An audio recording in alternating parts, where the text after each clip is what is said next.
Okay, at this time, I'd like to call to order the public hearing for the amendment to the Enfield Town Code, Section 14-1, appointment of chief building official.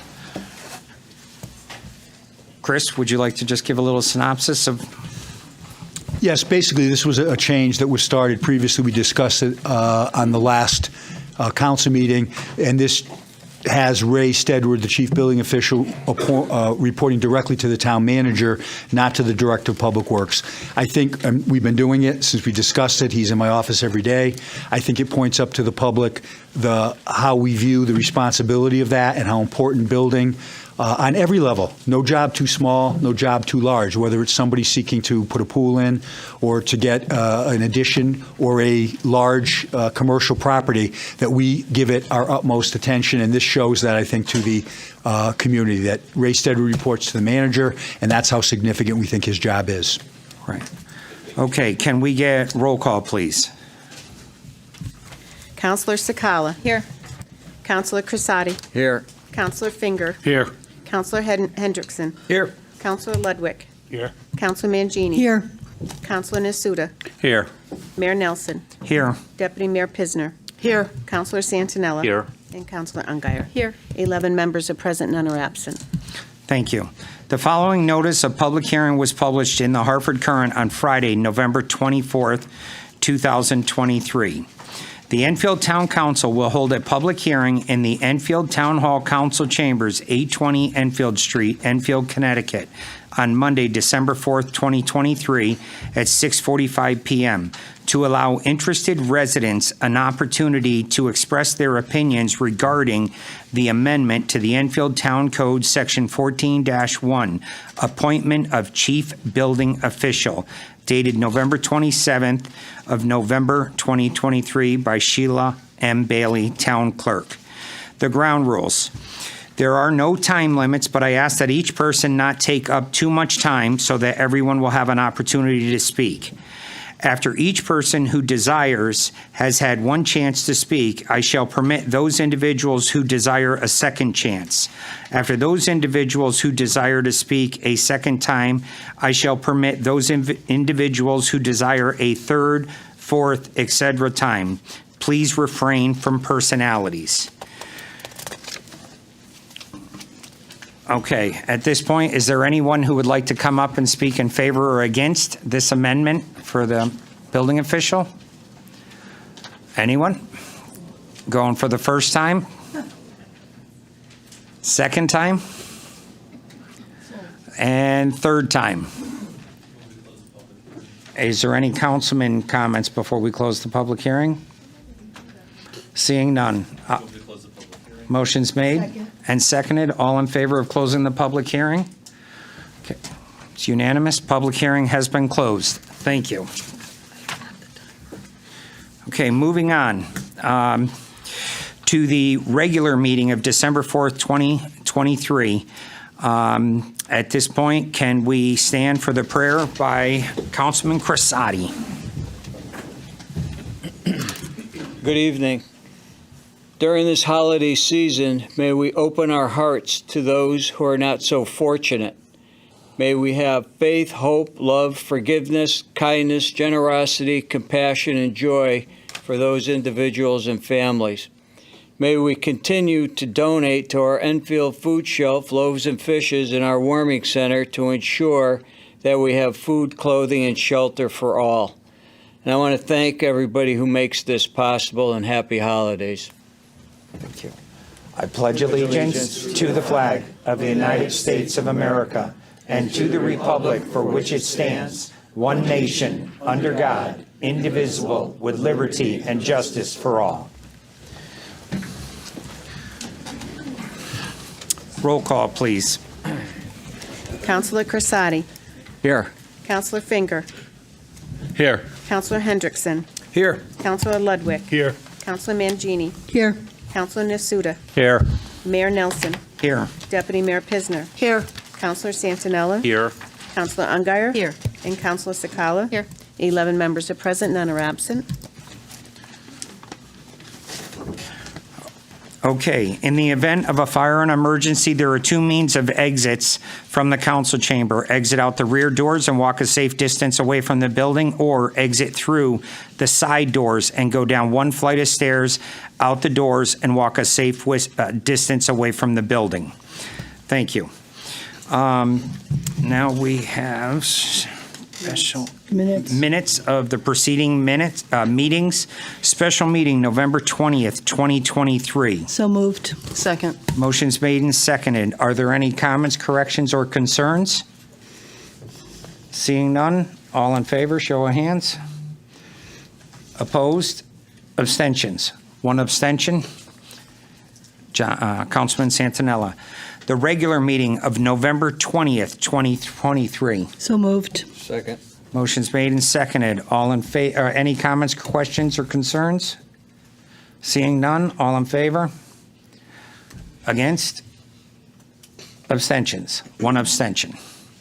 Thank you. Now, tonight, I have the honor of a special guest. I met her at the Board of Ed meeting last week, and she puts me to shame when it comes to speaking. I'm not going to lie. I was embarrassed to go up and share the stage with her because she is a true gem of Enfield and our school system. I would like to introduce the 2024 Kid Mayor, Gabriela Diaz, and her family to come up and make her presentation as she did during the Board of Education, and I think everybody's going to be pretty impressed with what she has to say. Welcome. No pressure after that.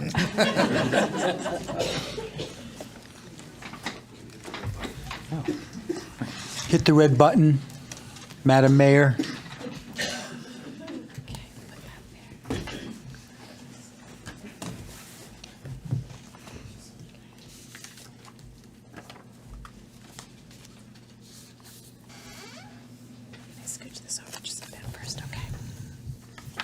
Are we on? Okay. Good evening, Mayor Nelson, Deputy Mayor Pisner, and Town Council members. It is such an honor to be here tonight to introduce Miss Gabriela Diaz. Since mid-September, Gabby has been hard at work along with her classmates and fellow fifth graders from all across Enfield and our state, taking part in Connecticut's Kid Governor program. Gabby will tell you more about the program, but I'd like to take a moment to thank our town, our Board of Education, as well as our academic office, namely Ms. Middleton, Dr. Burr, and Mr. Sine, for giving our students the opportunity to participate in such an exciting and engaging program that highlights the importance of civic participation and giving back to one's community. I'd also like to thank our principal, Mrs. Flanagan, and our assistant principal, Mr. Flynn, for all of the support they have provided the students and staff during this process. As I shared with Mayor Nelson and the Board of Education members last Tuesday night, you will see that Gabby is a wonderful representative to showcase the success of this program in Enfield. She is a fifth grade student from Eli Whitney School, sorry, Mr. Ludwig, who comes to school each day ready to tackle whatever comes her way. She's a kind, empathetic, and determined student adored by staff and students alike. She holds a job as a cafeteria helper. She's a member of our Math Olympiad team, and she recently began tutoring third grade students during our intervention block. Gabby is also a member of our string orchestra, playing the cello, and in her time outside of school, she plays the piano, soccer, and takes dance classes. Gabby truly embodies our Whitney PAC values each and every day, and we could not be more proud of her. Joining Gabby tonight is her mom, Nisha, dad, Josue, siblings, Gianita and Elijah, her grandmother, Barbara, Aunt Vilmaris, cousins, Karina and Nayeli, and two canine guests that she will tell you more about. It is now my great pleasure to introduce Enfield's Kid Mayor, Miss Gabriela Diaz.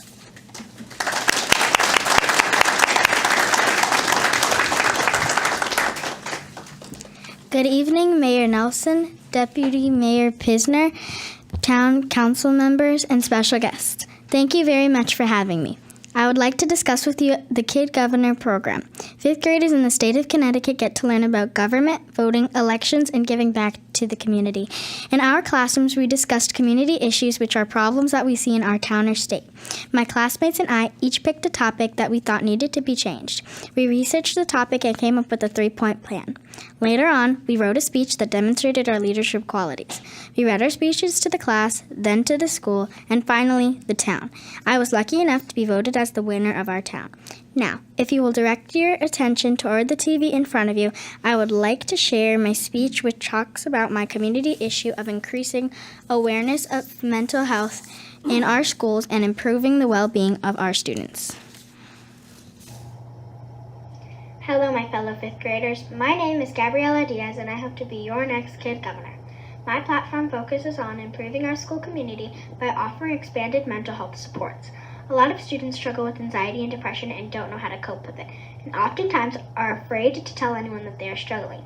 Did you know that 5.6 million kids suffer from anxiety? 4.2 million kids suffer with depression. 21.8 are living with behavioral issues. Mental health became a big problem during and after the pandemic. Kids were impacted the most when they were learning at home. With mental health cases increasing by 29% every year, more and more kids continue to suffer. If I were to be your next kid governor, numbers of mental health would decrease in our community. As fifth graders, we can come together in supporting me with 3 simple things. 1. Raise awareness for mental health. 2. Bring therapy animals to Enfield Public Schools. 3. Use flags as a communication tool. To raise awareness in our school community, we can all wear lime green or green pieces of clothing on October 10th, which is Mental Health Awareness Day. We can collect $1 or more and donate the money to an organization that supports kids and young adults that struggle with mental health, like NAMI and the JED Foundation. If I was given the opportunity to be your next kid governor, Parkman, Eli Whitney, JFK, Henry Barnard, Prudence Crandall, and Enfield High will experience therapy animals coming to these schools to help support students who are struggling during school hours. Now, you may be thinking this is a great chance to get out of class and meet some cool new animals. However, we really need to practice empathy and compassion for our students who could really use the support so we all can become a better community. Some therapy animals that could come to our Enfield Public Schools may include dogs, cats, guinea pigs, rabbits, and some types of birds. These animals are trained to provide comfort and support to students and can be a great addition to our education. Students will get a flag to communicate how they are feeling. This is what it looks like. Red says that I need help and I cannot keep working. Yellow says I need help and I can keep working. And green says I'm working fine. This could also be used by teachers to determine if a student needs to visit a counselor, social worker, or visit the therapy animals. As you heard so far, I am really committed to helping all of our students feel better when in school. This shows that I am empathetic, kind, and thoughtful. I am also responsible, respectful, and trustworthy. I think my teachers and parents can attest to that. These are qualities you would want in a leader because it shows that the leader cares about you and will do the right thing at all times. To conclude, mental health's well-being is important for both the affected and non-affected. It is important that awareness increases among the society so the affected people feel more at home and are not forced to give their life away. Taking care of your mental health is an act of self-love. Always remember there is no shame in seeking help for your mental health. If you vote for me for Kid Governor, I bet I can help your mental health improve. Just remember, you don't have to say yes to stress. Vote for me, Gabriela Diaz.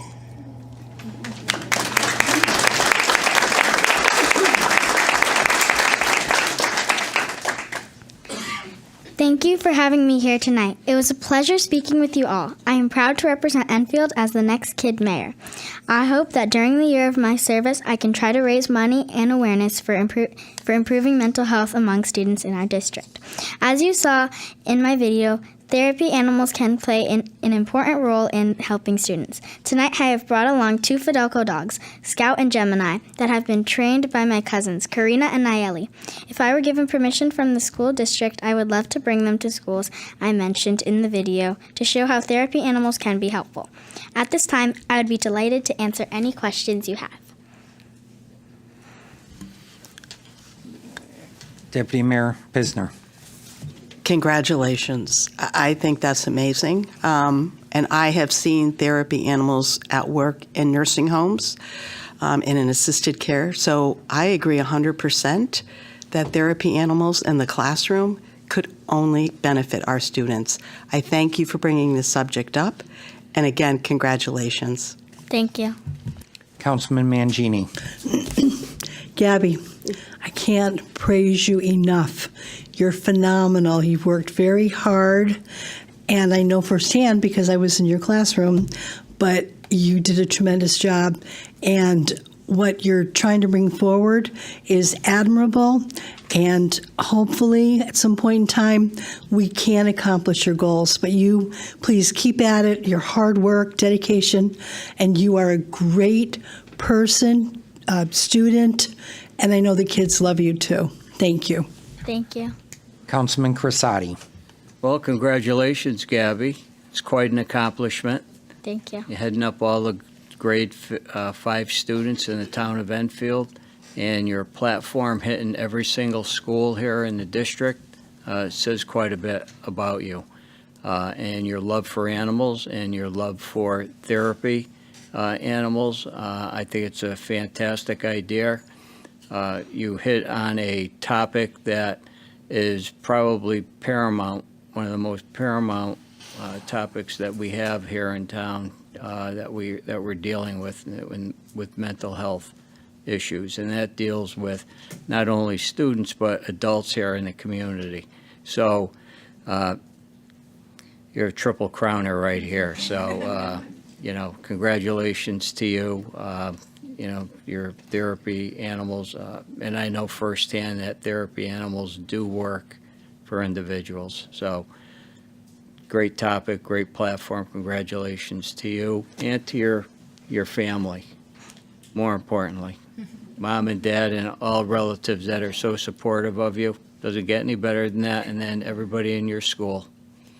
And you have two anchors right next to you there. Okay, congratulations. Thank you. Councilman Sakala. Just briefly, Gabby, congratulations. What an amazing topic to pick. I'm proud of you, and I've just met you, so I can only imagine how proud your family and friends are of you. My only request is that if you need anything from the town, you come back and you see us. You make sure you let us know what we can do to help you make this happen, okay? Thank you. We gave her a whole goodie bag, too, at the Board of Ed, so. John. Councilman Santinella. Gabby, thank you very much for coming and sharing your presentation, but mostly, thank you very much for starting our meeting off tonight with inspiration that I think we need here every night when we start one of our meetings. Looking at a young face, someone as bright and intelligent and poised as you, to just remind us why we are here and the things that we are here to do. And I could tell you, I love this platform. I think every school should have a mascot. I have a dog, and if I could have him right underneath here as my comfort dog during these meetings, it would be great. But I think I really just am very impressed by you tonight, and I'm going to take this energy that you've given us and get through the rest of the meeting thinking about why we're here and doing this for you. Thank you. Thank you. Councilman Ludwig. You can help me, so I'm going to be your first person who can help. I was told when we supported this program years ago that Prudence Scrandall was a designated school of mayors. So what has changed since in this program? Yeah. Obviously, I went to Prudence Scrandall, so I'm a little biased, but congratulations. And so I'm going to put a little pressure on the current mayor. We've in the past allowed the mayor to come up and actually start a meeting. She is You're going good. to, I as hope soon as you we're good. done. That's what I want to hear. Good. So then you can come hit the gavel, and we'll be welcome to let you lead the meeting. So I'm Joel Sinay. I'm the social studies coordinator for the district, and I just wanted to say thank you, former Mayor Ludwig and current Councilor Ludwig, former Mayor Crisati and current Councilor Crisati, and Mayor Nelson now. Believe it or not, it's been Gabby is our 7th kid That's mayor, crazy, and huh? Jalen is Yeah. a junior now in high school, who was our first. I ran into her parents, too. It's Yeah, good. and she's doing awesome. I mean, they're obviously unbelievable kids to get to this point. And they continue it forward and continue serving their communities, each one of them. So I just wanted to thank you all for your support of the program through the years. It really is meaningful, and it's great for our community to see, what our kids are doing. So thank you. Great program, and I will always volunteer to be a designated kickball pitcher if you ever need me. Thank you. Councilman Ungary. Congratulations, and thank you for coming and bringing this to our attention. I would think that your fellow students and all your colleagues would really appreciate you bringing this out into the open, because a lot of people don't want to talk about their struggles and what they're going through. And by you bringing it forthright, make people more comfortable, and hopefully they can talk about their concerns and get the help that they need. So thank you. Thank you. Councilman Hendrickson. Gabby, congratulations. It's a great accomplishment winning your first election. I'll tell you that. It's very tough going through that. And secondly, public speaking is not my greatest thing, so you are excellent at it. I'm going to come looking for you for some help on that. Thank you. Councilman Finger. Great job, kid. And I'm sure you make your parents very proud. I did what everybody else has said up here besides one thing. When you come up here to open up one meeting, I think we should vote Mayor Nelson out and put you in that permanent seat, because you really do talk very good, and you already did it. You're doing a great job. Keep it up. Thank you. It's a coup. Great job, kid. Thank you. Gabby, congratulations. Great job speaking, and I liked what Councilor Santinello said. Your inspiration to us is just fantastic. Great job. Thank you. Okay. Mr. Mayor? I think at this point, we had this for a special report. Part of this, Cindy Guerrieri, our Social Services Director, and I included it in your packet. We're going to have a presentation. The council, too, and this is a partnership, believes in this, Gabby. I congratulate you and your family, but also the town has appropriated funds for this. They've retained a consultant. They've already had a focus group. The group will be meeting in the beginning of January to come up with a long-range plan to address this in our community, and they will be coming. We're hopeful to have a joint Board of Ed and council meeting to further this. So I thank you for helping. And could you stay for the meeting so all of them behave for the rest of the meeting for me? Thank you very much. Thank you. Well, I want to thank you.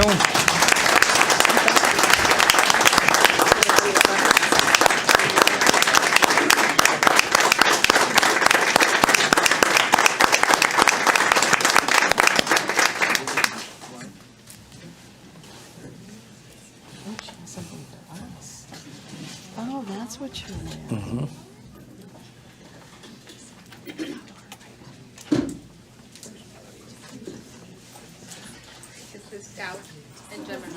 I have mine on already. Thank you. Thank you. Shepherd's my favorite. Can we finish done?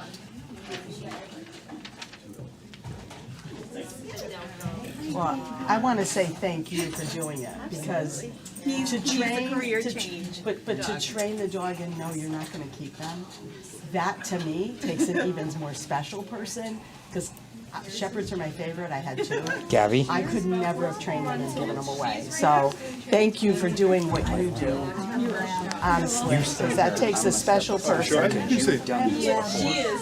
So help her, and we'll get a picture with her. Take the seat right there, Gabby. Oh, Councilman right there. Ludwig is going to sit next to you and help you start the next phase of the meeting. Here's this, and I'm just going to be over here. So what we're going to do is you're going to say, okay, you're right here. So you're right here, and you're going to say, thank you.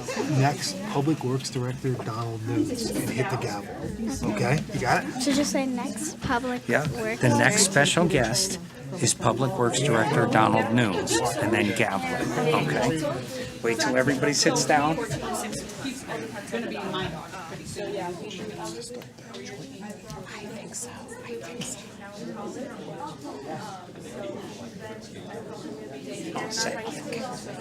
I brought her there, shied off. But she's actually Thursday. Being the mayor, you get to have a mint right there if you'd like one. I couldn't train them and give them away. It's hard. You want to I know I couldn't. You can stand. You don't have to sit. It's up to you. I don't care. It's amazing. So we just did this right here. So here you are. So the agenda, Kid Mayor, And you can maybe even just say, I'm Gabriela Diaz, I'm the Enfield Kid Mayor.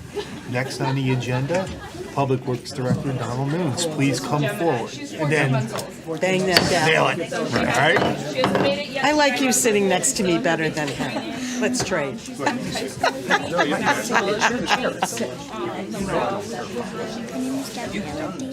when she hits about 6 months, I would say, as we're looking at February right now, she will then go into. You got this thing right here. Okay, so my name is Gabriela Diaz, and the next You can do it, you know what, you can do whatever, you can just say. next thing on the list Yep. is the Public Works Director, Donald You Nunes. got it. You can say, you can say welcome. And how do you pronounce this last name? Nunes? Nunes, yeah. Okay. So you can actually introduce, you can say welcome, or you can just wait till he's, or you can say, how's that say, meeting gonna come to order. Hi, my name is Gabriela Diaz, and the next thing on the agenda is the Public Works Director, Donald Nunes. Nice. So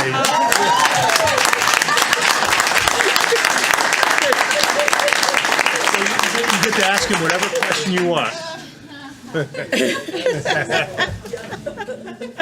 Good job. You know your parents have to listen to you for the next year now. So yeah, how do you follow that? You better have some good information. I was just going to say, with all due respect to the manager, I have all the pressure now trying to follow that. So I Don't even try.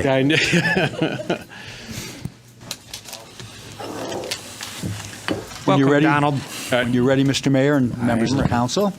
Donald Nunes, Director of Public Works. We have listed 2 items on the agenda. This was a subject that we discussed at leadership for purposes of putting it on the agenda. I shared the presentation with the entire council Friday in your packet because while it's a simple item, there are some issues that we have to do in regard to transferring funding. So I wanted council to have an opportunity to review it over the weekend. As you all know, Higgins Park was proposed a couple years ago. We're going to go over what was done and what is yet to be done and the plan to accomplish that. And then we will move on to Powder Hollow. Donald? All right, so on your screen here, there's the comprehensive plan that was done finished up a few months ago before the Realty building was included, so we'll have to include that afterwards. But it does show an expansive parking lot through here, the connection to the band shell, lighting and the like around the walking path, the fitness stations, which are already in, basketball court, which is in, the play structure, which is in. This splash pad was proposed, but again, that's just off in the distance, if so well. No, the vote. When I left, the voters voted that down, so that's removed. We will abide by the will of the voters. Yep. And so what we're going to talk about is the project that went out to go do all this work through here. So what we have for a funding analysis right now is in FY21, there's a walking path was appropriated. There's approximately $143,633 left in that account. There is nothing left in the Playscape account. We have $4,065 left over in the basketball court. The Express parking lot did have FY22 ARPA funds. We have $297,750 remaining. The balance of that went to architectural engineering and other work regarding that. There is a grand total of $10 left on the band shell and nothing left for the fitness stations. So currently, for Higgins Park, we have $445,458 that's already funded and appropriated for that project. So the amenities that we went out to public bid, and it opened on October 17th of 2023, and the bid came in approximately $1.79 million. So what that will include is a blue security light in the northwest corner.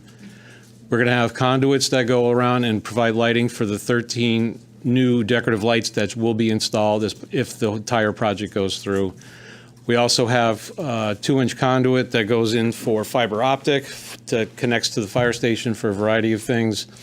We have a new entrance paver, entrance plaza, if you will, with pavers, and we're going to be using the granite that came from the Higgins School, which was one of my first projects when I came here to demolish it. So we saved all of the granite from that says the Higgins School on it.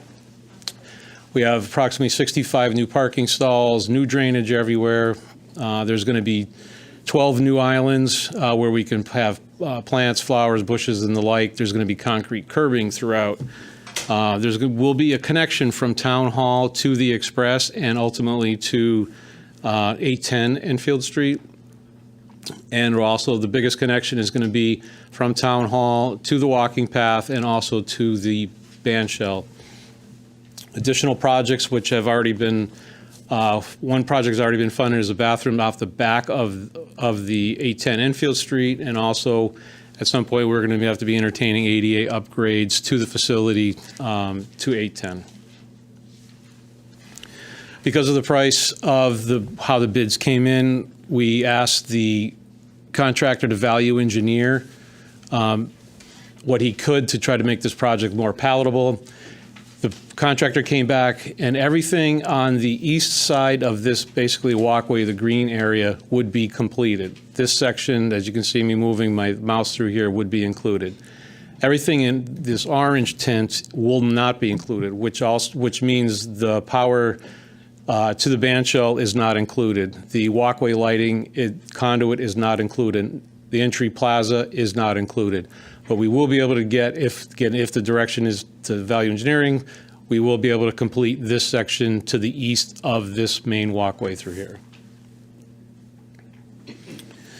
To help fund this project, I did what I affectionately call as a supermarket sweep of the current ARPA accounts that we have. The Enfield Street School fire sprinklers, we have a savings of $996.15. Brainerd Lights, we hit a little setback with that project because the lighting, the poles cannot be reused, and electrical has to be upgraded in that as well. So that turned into a project that is a minimum of 4 to 5 times that amount. We thought at some point we were going to be able to just replace the heads. That's not happening. Alcorn Steam Piping, the $200,000 that is left is due to the project scale, just ballooned to a point where it's not a feasible project. Solid Shed Roof, we had fantastic bid savings of approximately $70,000 on that project, which we hope to start in the next week or so. The bulky compactor, we made a business decision not to install that. Midi excavator, we have $2,500 left. The challenge grant was not awarded, so we have $150,000 that is not there, and the Wallop School Park basketball court, we have $1,250 left. So the net remaining that we have, if the council so wishes to reallocate that, would be $825,369. I also did a supermarket sweep, if you will, of the 310 capital accounts. We have a little remaining left over in the truck wash, $9,700. Orlando Drive came in fantastic. We were expecting much more change orders than we did, and some conditions out there that we thought warranted it, but the contractor worked with us and we were able to save about $200,000. Green Manor Skate Park, there's a little bit there. The Hazardville Memorial School window walls, that project, I think would be better served if we had when the school modernization comes in, we might have a more global approach to that building instead of trying to piecemeal something here and there. So I think that money should go back. The Enfield Public School indoor air quality and HVAC, which is an unfunded mandate from the state, realized savings of $14,340, and there was money left over from the Strand demolition. That gives us a total of $355,958. So to sum it up, we have in the remaining account, we have $445,458, which is already appropriated, and for Higgins. We have a possibility of ARPA funds of $825. The capital, we have approximately $355, which gives us a total available funding, if reappropriated, is $1,626,785. Our original bid from the contractor came in at $1,791,753, so we have a current deficit of $164,968. If the council so desires and wants to complete that project and do every single thing that is on that list, we would need an additional $165,000 in funding. If the council wishes to go with the value engineering proposal, we will have a which again, everything to the east of that line and nothing in the grass and bandshell area, we'll have a surplus of $635,000. Upgrades of the approximately $200,000 at 810 Enfield Street gives us a revised surplus of $400,000. And we have the bathrooms, which are already funded down there at $200,000. Just want to remind folks too about ARPA. The Royal We needs to have POs in place before December of 2024 for spending ARPA funds. Otherwise than that, we have to give the money back to them. So we would need POs to spend to be able to lock that in, and we have to complete the projects by 25. So if this revised surplus was to go somewhere else, we'd have to have a project ready, and we have to have something pretty much on hand to be able to fund it and to go through. So Mr. Mayor, before we open it up to questions, and certainly there is no end to projects you could spend it on other than this, to be candid. The sweeps, as he calls them, he had those done and ready before I came. I did not direct him to make these choices and say, find the money, I want to complete the park. He wanted guidance. He wants to bring this to closure, and I know the council does. So really, your decision is don't do anything else. Perhaps connect the electrical to the band shell. Do the half of it, which is just the parking, and which will help the Express and the new building and will accommodate us for concerts and the 4th of July and other public events, or you can finish it. So if you want to do everything, you need to allocate, in addition to the sweep money, which they would do resolutions to transfer to this account, you would need $164,000 from our unallocated fund balance to pay for it. If you drop below, if you want, and when we say value-added engineering, that means we said reduce your price. Don't affect the quality, but reduce the scope so we can do it within budget. So if you want to do the value added, which is just the parking, it'd be $991. We would then have a surplus of those additional funds for your future consideration for other projects in the amount of $635. I would recommend, however, to spend the $200,000 on 810 Enfield Street. We bought that from Caldwell Banker. Our hope was, and this was when I left, and then you followed through, I said it's a relay race. You purchased it, but we can't use it. Can't open the doors until we do ADA compliance. It's $200,000. So I think that's something you should spend. The bathrooms have already been paid for of $200,000. So that if you want to do it all, we need $164. If you want to do nothing, it would just be the electrical, and then you would have a much bigger surplus. It'd probably be, you'd add the almost $1.6 million. But I'm recommending you definitely do 810 Enfield Street, the upgrades. And with all due respect, this is something, sometimes we propose projects and we don't know if they'll be successful or not.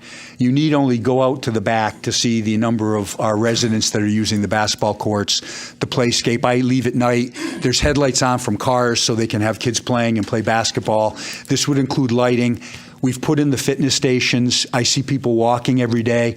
With due respect, I think this has been a great success with our future train station, and another item on the agenda is going to be the reuse of Strand Lamagna. I think it's a wonderful thing for all of our community. They come from all over town to use this. I think you're aware of it, but that's my humble opinion to finish it.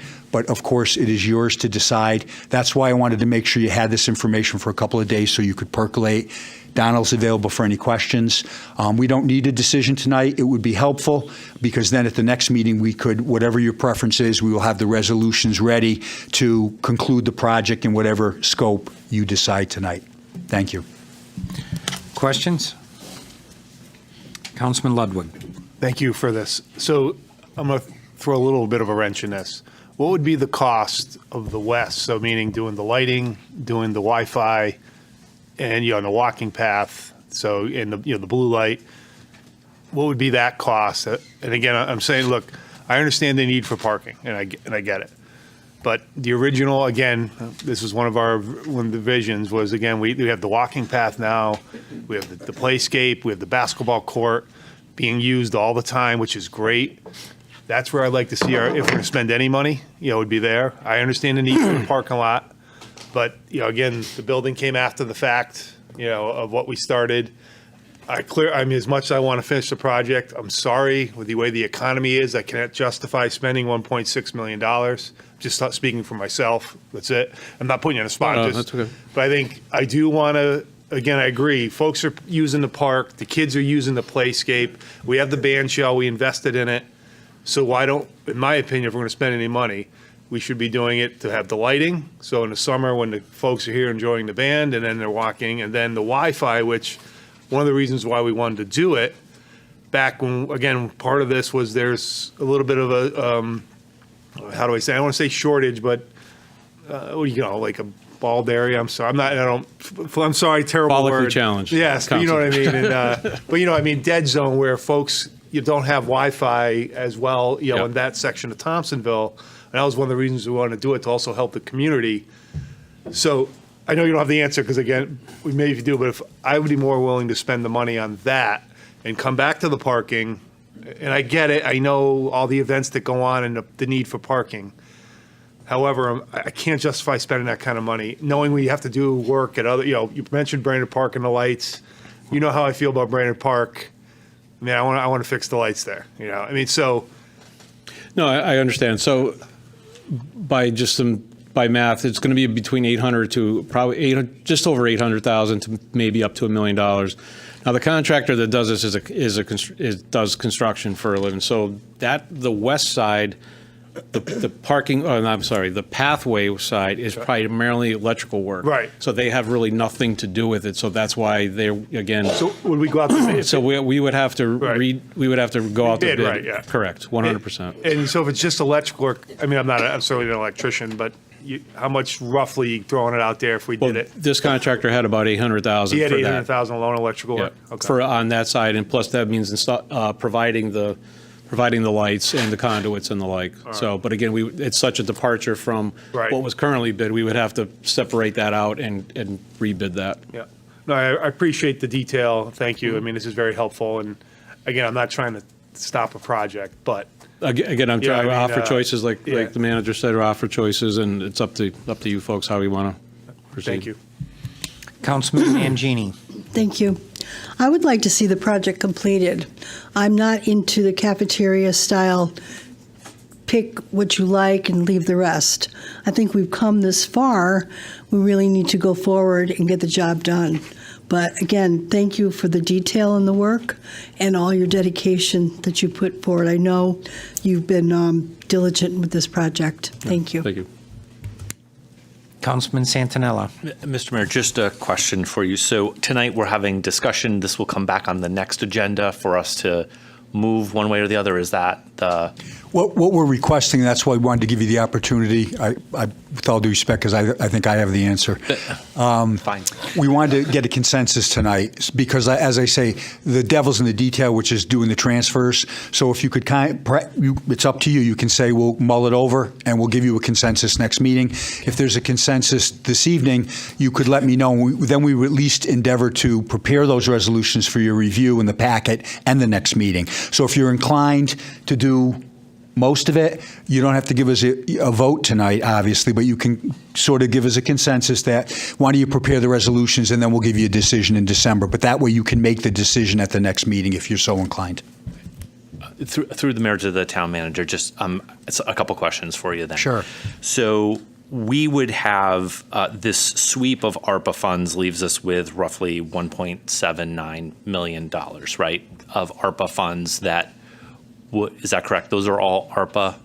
No, one were CIP, former capital improvement. You can go back to the slide. Got just it. So we I got can, it. You're right. Okay, there we go. I'm sorry. You're ARPA right. is 825,000. 825. So we would need to find an alternate use for the 825 before 1224 or return those funds. Correct. Those So funds either need to this be project returned. or others. Will have to be. You'll have to agree on them. We'll come up, and we can do that depending on what they are, and then we would have to issue POs in 24, and they have to be completed by 25, Correct. or money reverts. Okay, thank you. Welcome. Just, my comments, for whatever they're worth, I agree. We started a project that has been very well received by people, and it's not even complete. We have seen thousands of people sort of come to enjoy what I think was your vision before you left. I believe I saw that map in your office several years ago. I believe, there is need for the facilities that we have spec'd out in here. And I think that the community has sort of in their practice and behavior demonstrated an interest in this and a willingness to see this completed. I don't think that we should be looking for more money at this point. We can sacrifice whatever the 164 was and value that out of the project, but we have allocated and put in place the funds. And I think that, based on what the community's response is, I think that speaks volumes, and I would advocate for continuing with this project as it's spec'd out. Thank you. Councilman Crisati. Good evening. Thank you, Donald, for this detailed explanation of, for Higgins Park.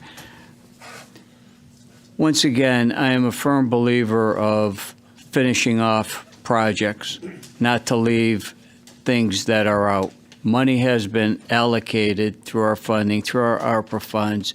All the funds are available here, and especially what you had showed us today in regards to the sweep, all right, the supermarket sweep funds here. We do have the funds available. I do agree that there is a shortfall of $165,000. I think that money can, we can find something to value engineer $165,000 out of this particular project to complete it. Thousands and thousands of people have used that facility, especially, now that we have the band shell, the concert series that have been going on. It's been very, very successful.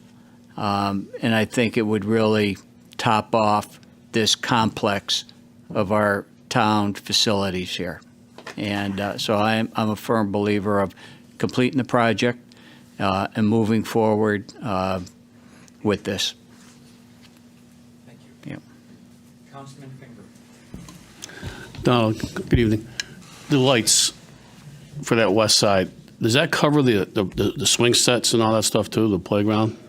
I didn't see it, I'm sorry. No, they're going to be similar to the lights that are in our parking lot now. The tall ones with the acorn lights on the top of them. There are two that are going to be directly behind the playscape, and we can put another floodlight on the pole that is just to the left of the walkway as you approach, and you have the playscape to your left. There's a pole right there. We can put a floodlight on that as well not through that. It will be through Eversource. That should not be a problem. Right.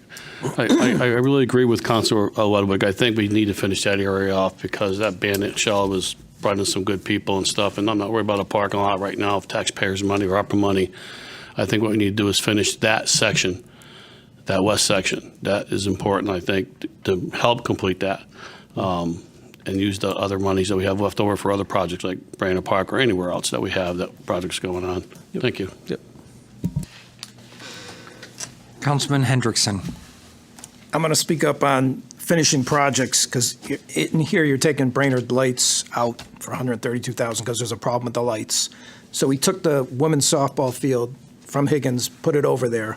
Are the women using that field? Yes, that field was 100% built out. It does have its own lighting system. Yeah. Yeah. Yeah, it does. The Brainerd Park does have that softball diamond that was moved from Higgins to Brainerd has a fully functioning light system. It's separate and above than the other two. Separate than the other lights Yes. that are not working. It's the two existing fields that are problematic. And I'll interject that I concur with you. And when we moved that, we made promises that we would complete it with lights. And I assure you, if we hadn't, Gina would want my scalp tonight. You would have heard from her if that was not lit. All right. Thank you for that. Thank you for the presentation, too. And I would agree that the parking lot would be my last part of this. I would agree with going with the west side and fixing it, and making sure that that's complete. Yep. Councilman Nasuda. No, go ahead, Jim. Go ahead. Jim. Thank you for that presentation. And I agree that I think we should finish it, especially power to the band show. And I think there's things that we should look at to make this work, the project, to get lights around the walk-in path as well, and see how we can do it. I think we should look at it a little bit more. Okay. I know we're limited time. We have time. But I think we could look at it a little bit more. Councilman, Deputy Mayor Pisner. So the times that I come here, I came to a concert, I think, twice. I've come to the 4th of July. I go to the farmer's market. The parking is an issue. If we're going to spend the money to renovate the building next door, and we're using the Express, parking has become an issue. How are we going to get in and out of the building next door if we don't provide parking? They can't park here and walk over to it. And those few parking spaces in the front of it, to me, is a nightmare. So I think we have to go all in. That's my opinion. We started it, we have to go all in. Because to renovate that building and not have parking for it doesn't seem to make much sense to me. Because especially if probate court's going over there, it's going to be a crowded parking lot. So do I like spending the money? No, but I never like spending money. But I think at this point, we have to finish this project. I agree. Every time I go by here, and I go down to St. Pat's often, kids are playing basketball. They're always on the playscape. It is being used. The kids don't have Angelo Lamagna Center anymore. So they are using this facility here. And I think parking is an issue. So I would be inclined to go with the entire project. Councilman Ungary. Thank you for your presentation. I think this is really a shining star in Enfield, and I'd like to see the whole thing completed. So my opinion is when we, or the council, because I wasn't part of it at the time, agreed to tear down the Lamagna Center and get rid of the pool and all the rec facilities for Thompsonville, we made a commitment to the children of Thompsonville that we would finish this project. And I understand times are tough right now, and who knows what the future brings. That is scary. I agree with Councilman Ludwig. But then we shouldn't have tore down the facility. We should have held off on the entire project, but we didn't. The council also committed to buying the building next door, and I believe it was a unanimous vote. And what was the point of buying that if we're not going to do the work needed to it to include it in the annex of the town and move the probate court over? So I also feel that at this point, I don't have a choice but to be all in on finishing this project because we already started it. We took the rec facilities out of Thompsonville. We need to put something back. That it's just not right. I didn't support that from the beginning, and I still don't support it. But at this point, if this is what the people were promised, then they deserve it. And so at this point, I also would agree to finish the project complete. Thank you, Mayor and Councilors. I think I've gotten a good feel for the direction.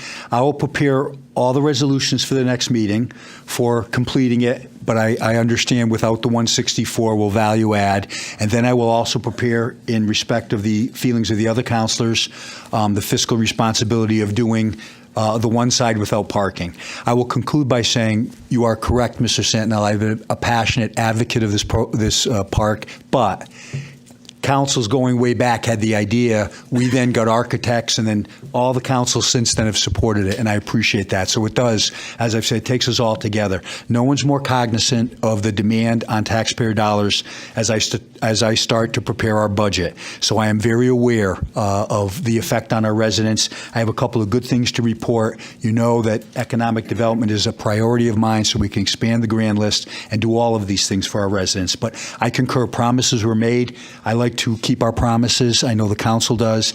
And I think this would be, as you said, a shining example of Enfield. And I think it really is an amenity that brings people to town and keeps people here.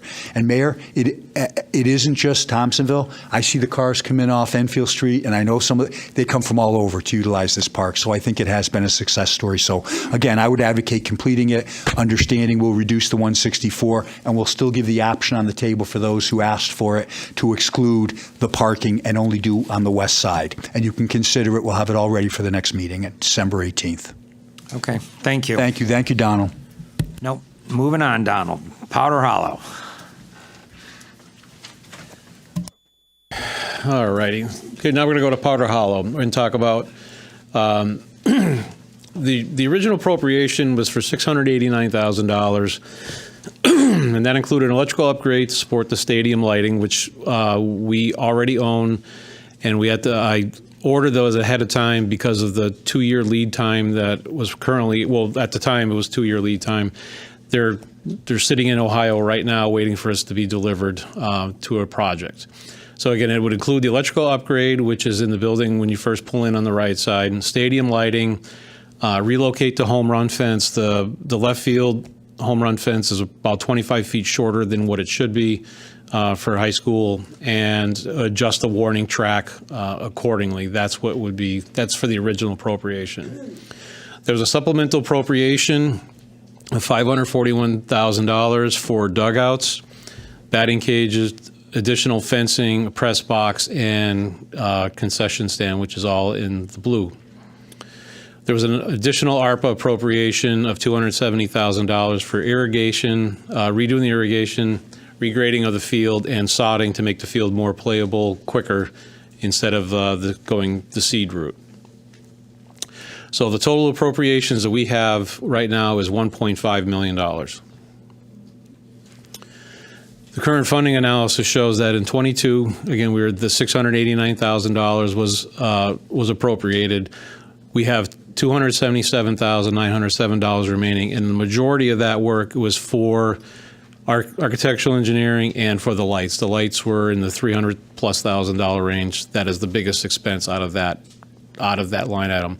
We have not spent anything out of the '23 resolution, and the ARPA one was for advertising and a few other small things. So right now, that's what has been appropriated is a $1.5 million. What is remaining is $1,087,306.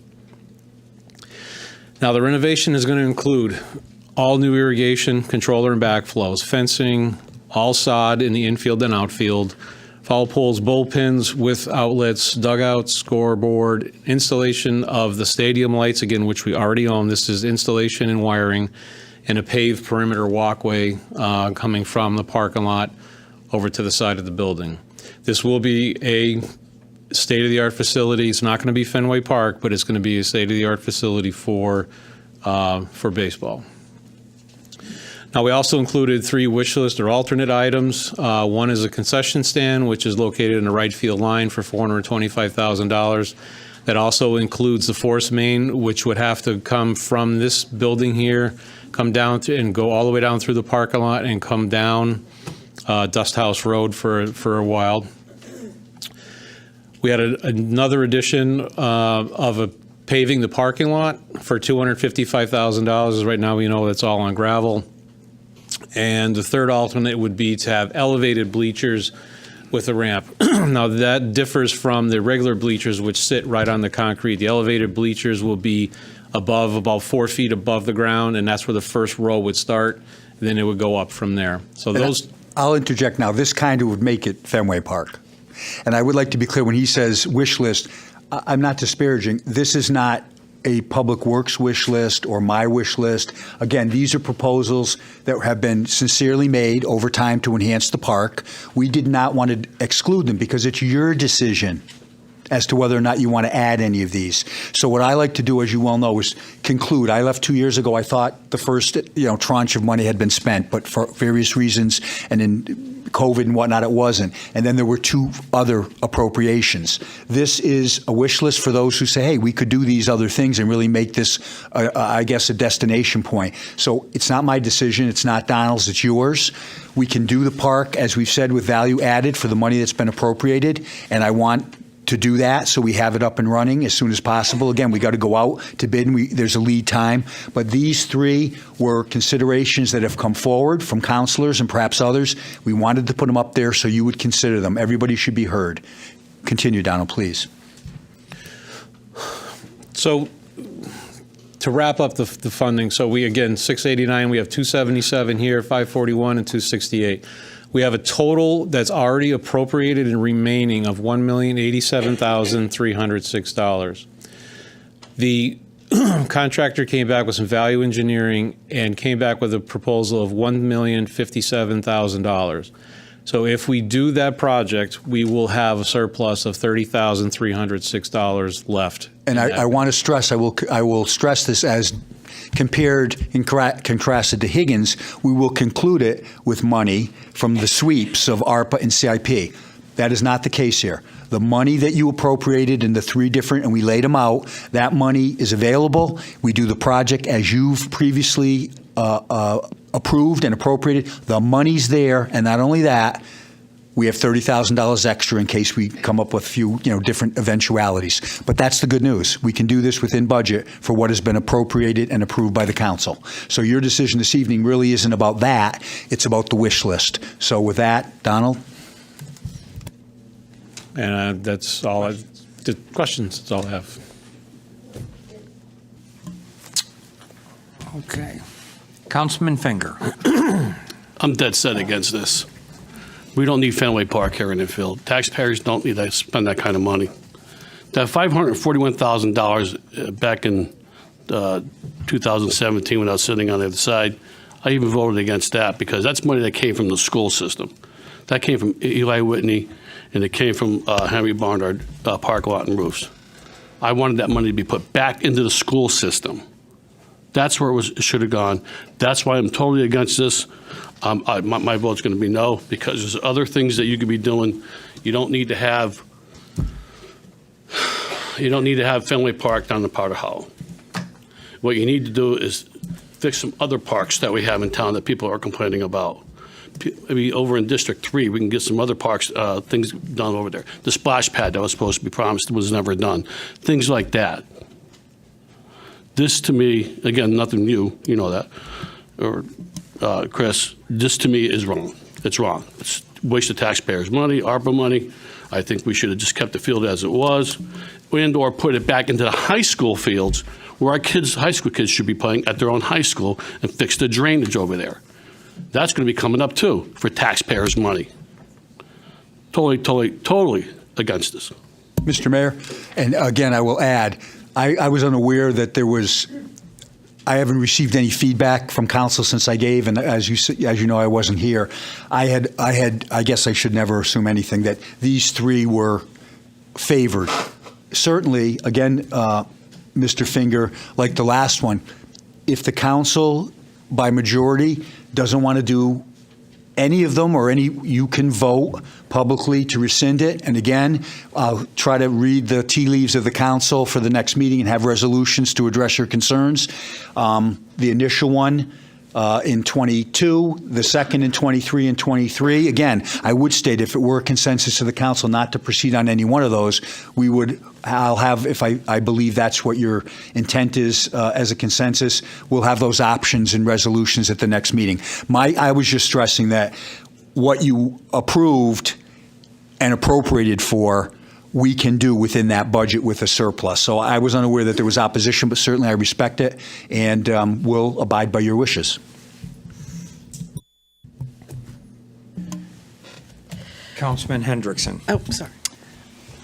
I'm new up here, and I did not vote for any of this, and I'm amazed at how much money you want to spend on a ball field. I can see lighting and getting it up to not us, playable. You, the council. I'm just saying, I want to be clear. Not me. Not Yes, me, not you, not not Donald. me. It was the previous councils. I am just want to amazed clarify at it this. for the There's no taxpayers way- because they do watch and they listen. So I want to make it Right. clear, this isn't our project, this is yours. Well, being new on here, there's no way I would appropriate. I'd push for something like this. It seems extravagant for a baseball field in town. And I am confused why there isn't a field at the high school also. It's a question that I have. We put all this money into a new high school and we didn't put a field in there. And that would have been the time. So that's my. Deputy Mayor Pisner. So, I too agree. I think our high school athletes deserve a field at the high school. But I've done a lot of research. I've talked to a lot of different people going back several years.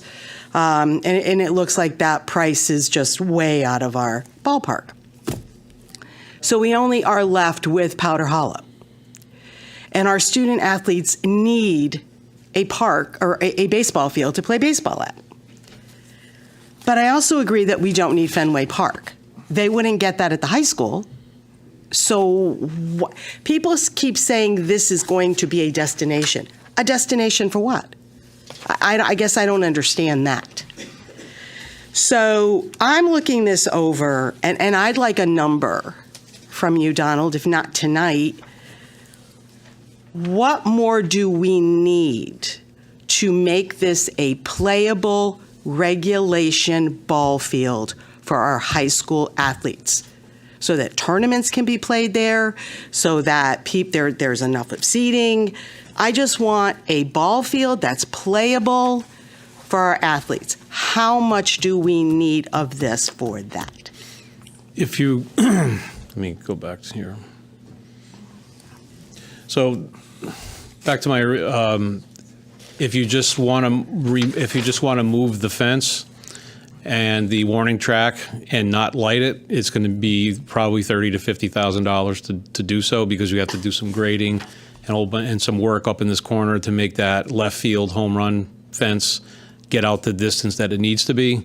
If you want to put the lights in, then I will need at a minimum that remaining balance, is because of all the wiring and the conductors that have to go out to the light poles. So if the light pole, I would use all of the original appropriation for, if you want to move the home run fence and put the lights in, I will use all of that original appropriation.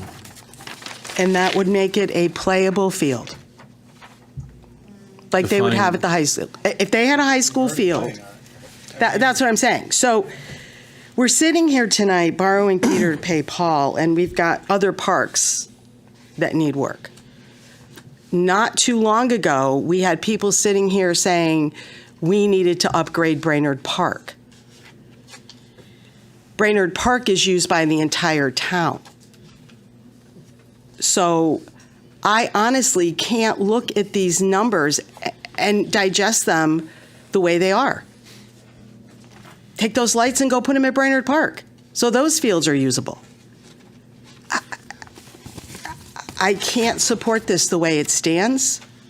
We need to relook at some of these numbers. No. Just remember, he's just presenting. I know, That's I'm all. sorry. I'm not here to shoot the messenger. I'm really not. But these, and I've been against try to gently this. slide up my thing. Like No. No, I want to change the perception. You're doing what we're asking you to do, and I appreciate it, Donald. Councilman Sakala. Thanks. So I actually agree. I would love our student athletes to be able to play at Enfield High. I talked to Chris, I think we talked about this 5, 6, 7 years ago. We've been talking about drainage for years.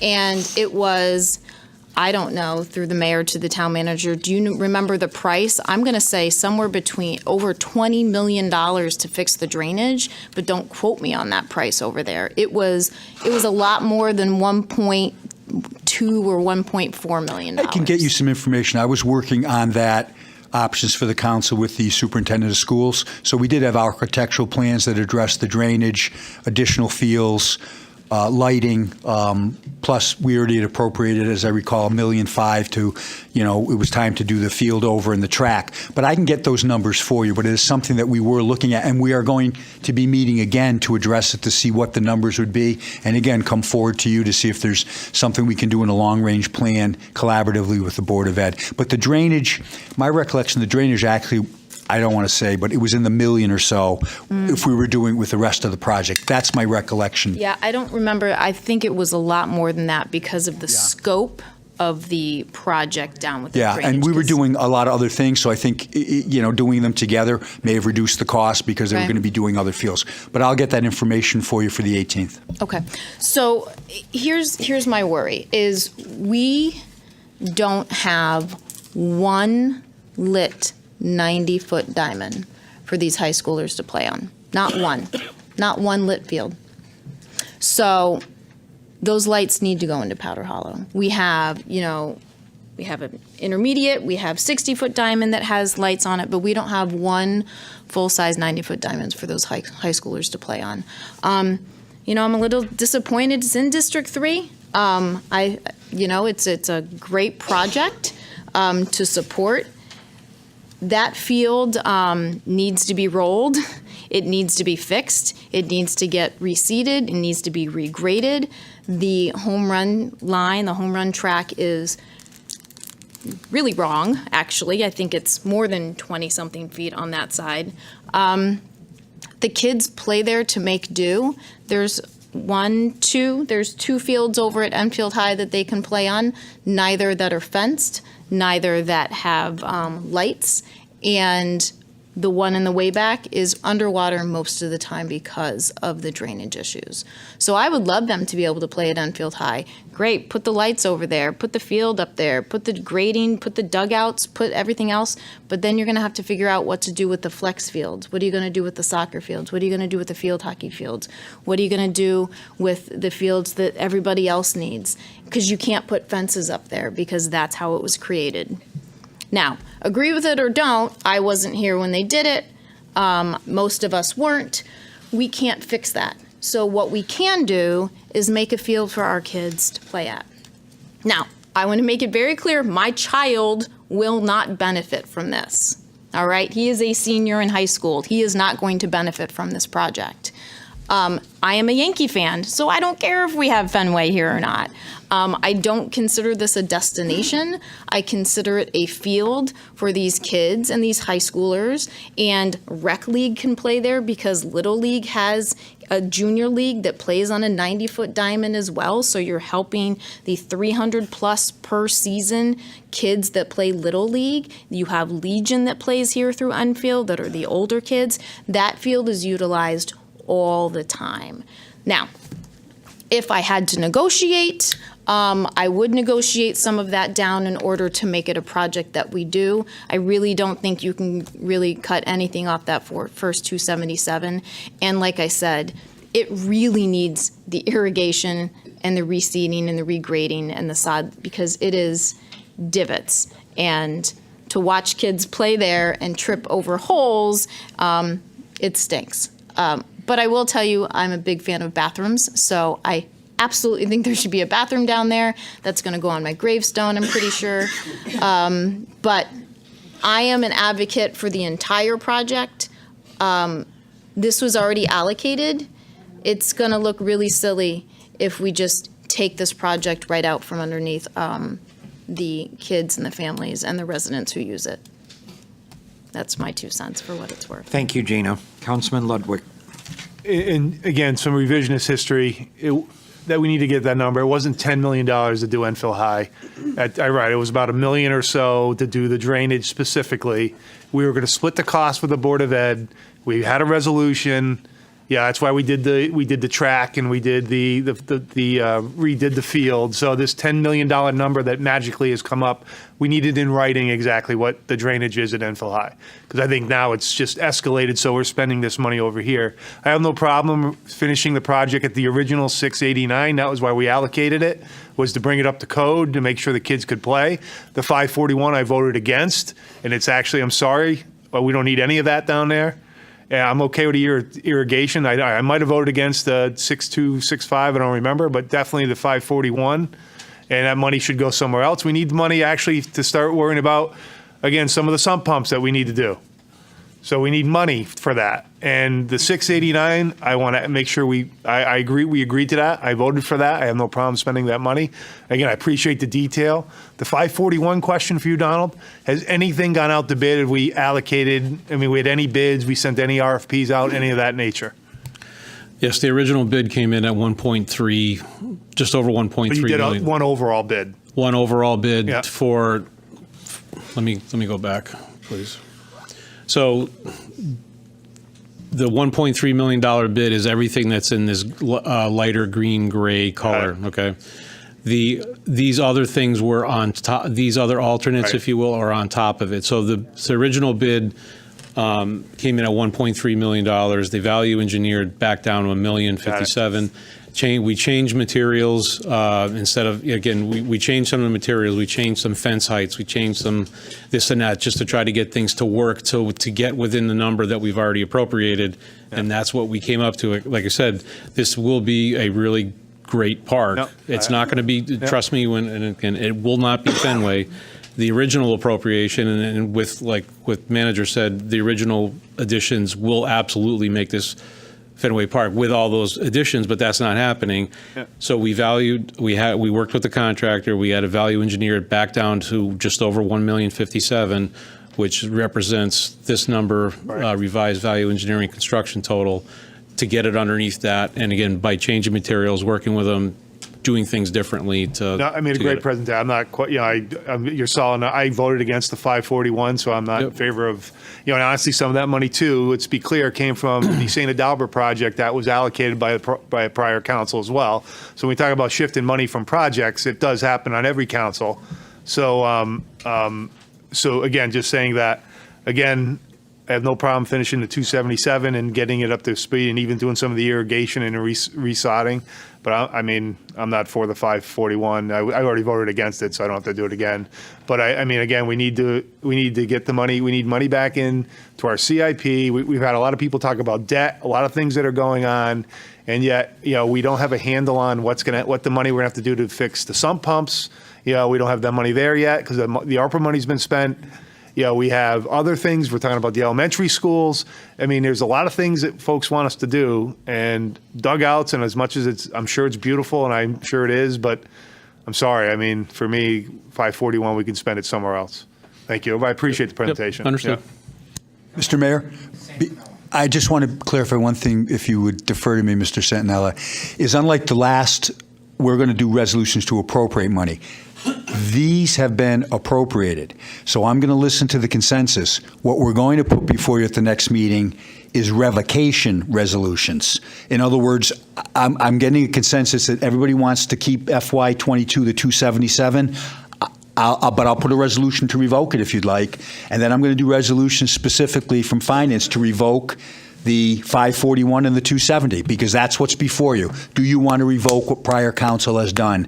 And that's why I believe in closure and direction. The sooner we do it, then we'll know where we can reappropriate that for some of the other suggestions. We'll give you a list of CIPs and improvements and which ARPA funds you already know that we're under that time constraint that we should do it in the next several months so we can do POs. But this is not to approve. This is to disapprove. So the consensus, I'm going to have one for each of the three, and you can make amendments. You don't have to take it off the table. If you change your mind and say, nope, leave it on the table, we don't want to. But if you remove it, it will be to revoke something, not to approve it. I just want to be clear. My last question through Donald, to the mayor, to the top. That's the other key. We need to have that CIP presentation meeting in January where everyone understands what the priorities are, where the money's going, what projects we have to do right away, what projects we have time.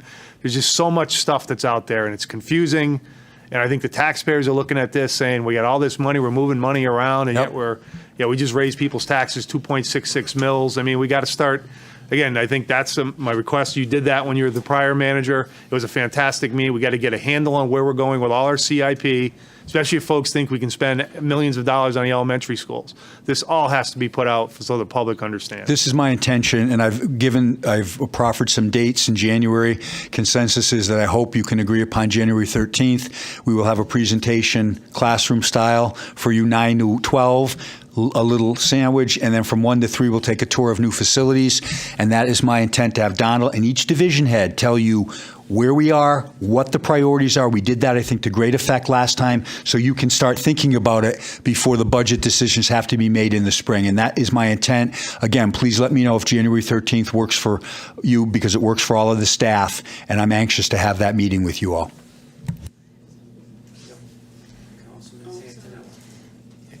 Thank you. Through the mayor to Donald, or the town manager. So, refresh my memory, how much did it cost to redo the football field? Donald would know better. I asked when we came, you mean to do the turf and to do the track? I believe it was 1.5 million. Yeah, it was around one. Yeah, it was just about 1.5. Then there was addition of the storage, the two buildings to the left and right of the grandstands. But the actual track and field part was about 1.5. Okay, so it's not out of the realm of budget for a field, an athletic field, to cost $1 million and $1.5 million. That's what we paid for the football field. Correct. Right? And we know, I've heard that the drainage is 10 million. It's gone all over the place, but I think we're hearing that roughly it's $1 million just for the drainage issue on the conservative side, and then that doesn't even get to the actual cost of building the field and all of the accoutrements and that would go when actually creating the field. Correct.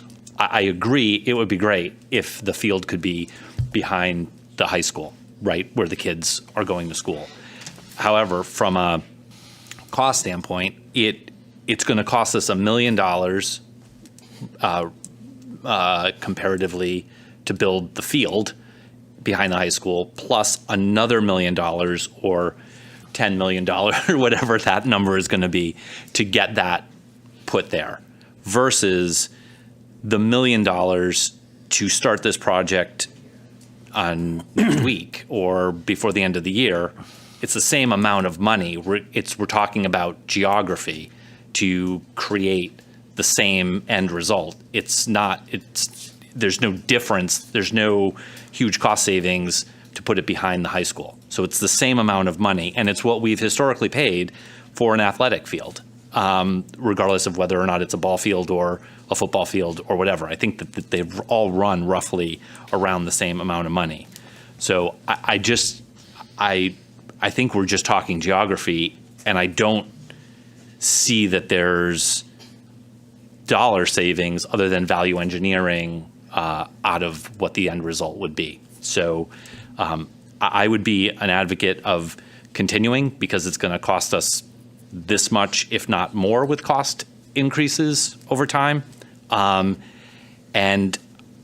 we are now in a position to tell kids who could have a ball field to play in the spring that they won't, or it'll be the same one that they've been playing at that we all agree is not up to the standard that we would like them to have. I think we all can agree that's not the ideal field that we would like them to play at. So those are my comments. Thank you, John. Councilman Crissati. Yeah, thank you, Mayor. I have several comments to make in regard to the ball field and the upgrades that are going to be made to the Powder Hollow Park. For a town of 42, maybe 44,000 people, we do not have an attractive baseball facility compared to other towns. If you go to Middletown, you have Palmer Field. If you go to New Britain, they have Beehive Field, and you also have the minor league park that they actually use there. You go to South Windsor.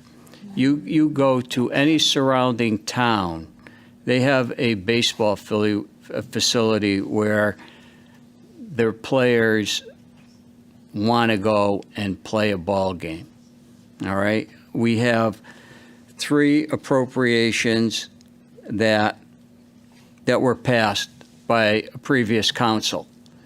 And we're going to have a new council come in and possibly, agree to certain things and maybe not agree to certain things.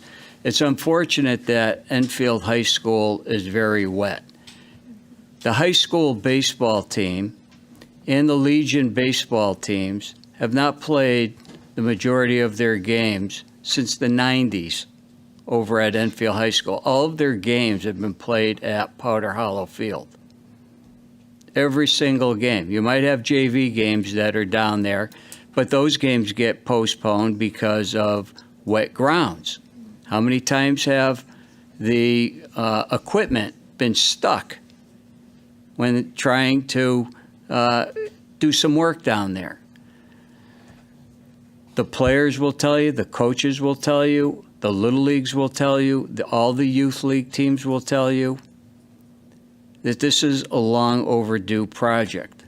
Now, the project has gone out to bid. This project could have started last week. This project does not have to go to get, our blessing.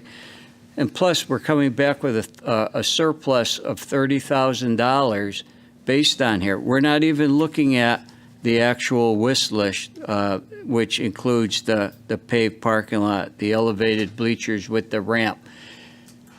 I will tell you that the Legion programs, the high school programs, they deserve. And we want to talk about equity, all right? There's no equity with the baseball program. You have new fields. You have a brand new high school basketball court. Volleyball teams, the wrestling teams, the boys and girls basketball, they have a brand new facility to play on. You have all your soccer teams, all your lacrosse teams, all of your football teams playing on a beautiful facility over at Enfield High School. That's a nice facility over there. We cannot help when that high school was developed that they made a major mistake in the placement of those fields. That's not our issue. Our issue here is we've made a commitment. We have made a commitment to the youth of this town to put in a facility for them so that they can be proud of and playing a ball game where their level of play is going to go to a different level. Bristol has Muzzy Field. You go to any particular town of our size, they have a baseball facility. You ask anybody in this region here, do they like to come to Powder Hollow and play a tournament game? Absolutely not. Back in the 90s, there were the Enfield Mets, the semi-pro baseball team here in town. Play a 35-game schedule. We tried getting a team here in town. We did have the team in town. We had sponsors in town. Nobody wanted to come to Enfield because, one, the field was too short. Every fly ball was a home run, okay? We had to play only 5 home games and 30 on the road. Not a moneymaker for anybody. A big loss for a number of years. The Legion programs have blossomed over the years. These teams are getting better and better, and they want to play on facilities. They don't want to play on a dugout where you stand up and smack your head. Those dugouts, you can be lucky if you can put in 10 people in the dugout without going shoulder to shoulder or banging your head. They're out of date. Kids don't like playing there. We have an opportunity to make this, and you'll hear it, it's a destination. All right? You want to bring in New England Collegiate Baseball. You want to have your AAU teams, and these could be money-making things for our town. They would come here and play there. You go to all these other facilities that are other towns. They are money makers. And that's where tournaments. All right, we have softball tournaments in here. They're big. Just imagine having a nice baseball tournament, an AAU tournament. Everybody knows that they're money makers. These kids here, and especially the AA programs that are here and around the town, if we have a baseball facility here, and it's not Fenway Park. Everybody thinks that it's going to be a Fenway Park. It's going to be a great ballpark where kids are going to be proud to come here and play. All right, but there's no equity here for men's baseball here in town. And that's more important. We want families to come into the town of Enfield because they have facilities. This is what young families are going to be attracted to come in here, to say, geez, my kid's going to have great 4 years because he's got a great facilities over at the high school. They got great facilities here over at Powder Hollow to play. And they're going to be very proud of that. We can't help about the drainage problems over at Enfield High School. But you go to any surrounding town, they have a baseball facility. And some of the upgrades, yeah, they're a little expensive. But in terms of what is presented and a surplus, once again, being in favor of this project would be a win-win for the full town facility and being able to attract. You know, they also have baseball showcases, college showcases. If you go to Veterans Park in Windsor Locks every summer, now this is Windsor Locks. Windsor Locks has a stadium, and Windsor Locks has a population a heck of a lot smaller than ours. And they have top-notch colleges coming in there for showcases. And wouldn't that be great here in Enfield? Supporting local businesses, attracting all these different types of people in here. This is going to be the same thing when Mass Mutual hits off. These are destination points here. So I am in total favor of moving forward with this project with a $30,000 surplus with the money that has been appropriated. Thank you. Thank you. Councilman Finger. Well, nice to see you're closing-minded about one sport in this town. Enfield Soccer's got over 1,300 kids. All right. Shaker Soccer Complex, which is one of the things I started along with the other great people who worked on it, was a great attraction. We had the Kevin Barmack tournament, filled our hotels, filled our restaurants up, drew a lot of people in here. And now the Enfield Soccer Association, with the 1,300 plus kids per season, are playing on rocks. They're playing on a field that when it rains, it's just as bad as the high school, if not worse. All right? And you're only focusing on one thing, all right? Because every sport, every recreational area that we have in this town deserves the same kind of treatment. It should be equal across the board. And you have not done that. Let me finish. I have the floor. Totally disagree with you, Well, Doug. I have the floor, Okay? excuse me. I totally disagree. Point of order. Point of order. Point of order. I've known you for many years. You've been a great man. But this whole amount of money, thinking about it, I said, okay, that 277, I could agree with coming down and helping out, getting the new fencing put in, things like that. But the other money, no. But I'm going to tell you something. Everything in this town has to be equal across the board as much as possible. Focusing on one location.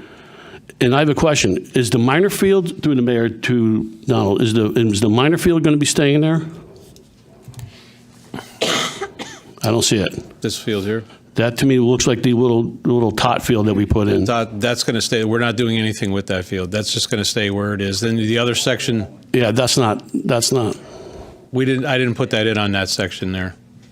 Oh, so the minor field's staying? Yeah, I didn't have a good enough graphic because it would have just got muddled with the. Well, everything else is staying. There's nothing else being. We're not removing anything. We're not. Everything is staying in that southwest corner. Right. Thank you. That's good news to hear. But getting back to this, it's just there's so much more that this money needs to be going to. If you go to Brainerd Park, do people still get electrified whenever they touch the fence? We have resolved that again. So there's other issues in this town that need to be taken care of. Brainerd Park is used by the adults, and I think our high school girls, I don't know if they still play there or not for their some games or not. They don't anymore, or they still do? The new one, yeah. The senior night, they do senior night there, yeah. So, there's other locations. There's other things that need to be done. I don't want to, pound the sand on this, but I just let you know where I'm at. and how I feel about it. That the 277, I would agree with that, to finish off that field like that. But the other stuff, the irrigation's there. I don't know what the irrigation upgrade would be, probably the pumps and things like that. But, I mean, there's nobody here than myself that has worked on all these fields for 12 years plus, on all these fields in town. I know these fields like the back of my hand, and all these fields need something. But let's help out other sports. How about field hockey? Field hockey we don't even have a field hockey starting program, I don't even think. We do? Oh, okay. See, these are things I don't even know about, but they need places to play too. Every sport needs places, good places to play. And to focus on just one area right now with the way the economy is, and again, but 277, I will agree to. Councilman Nasuda. Okay, I just have a couple questions through the mayor to Donald. Was there a time frame on this project to be completed? If the contractor gets a go-ahead, he'll work through the winter time and try to have it in the spring. It'll be ready for the fall. Okay. He would, but again, he stated that he would work through. He absolutely would work through the winter time and get as much done as he humanly can. And I believe this bid went out October 13th? Correct. And there was only 2 bidders. Correct. One was from out of state, which was quite a Yes, quite large. I mean, Four Seasons was 1.3. The other bidder, which the name escapes me, was just over $2 million for the base bid. Yeah, that's what I thought. Okay.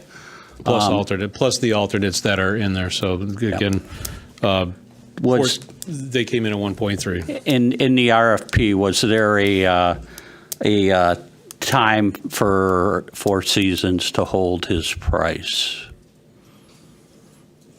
I know that for Higgins, that happens to be the same contractor.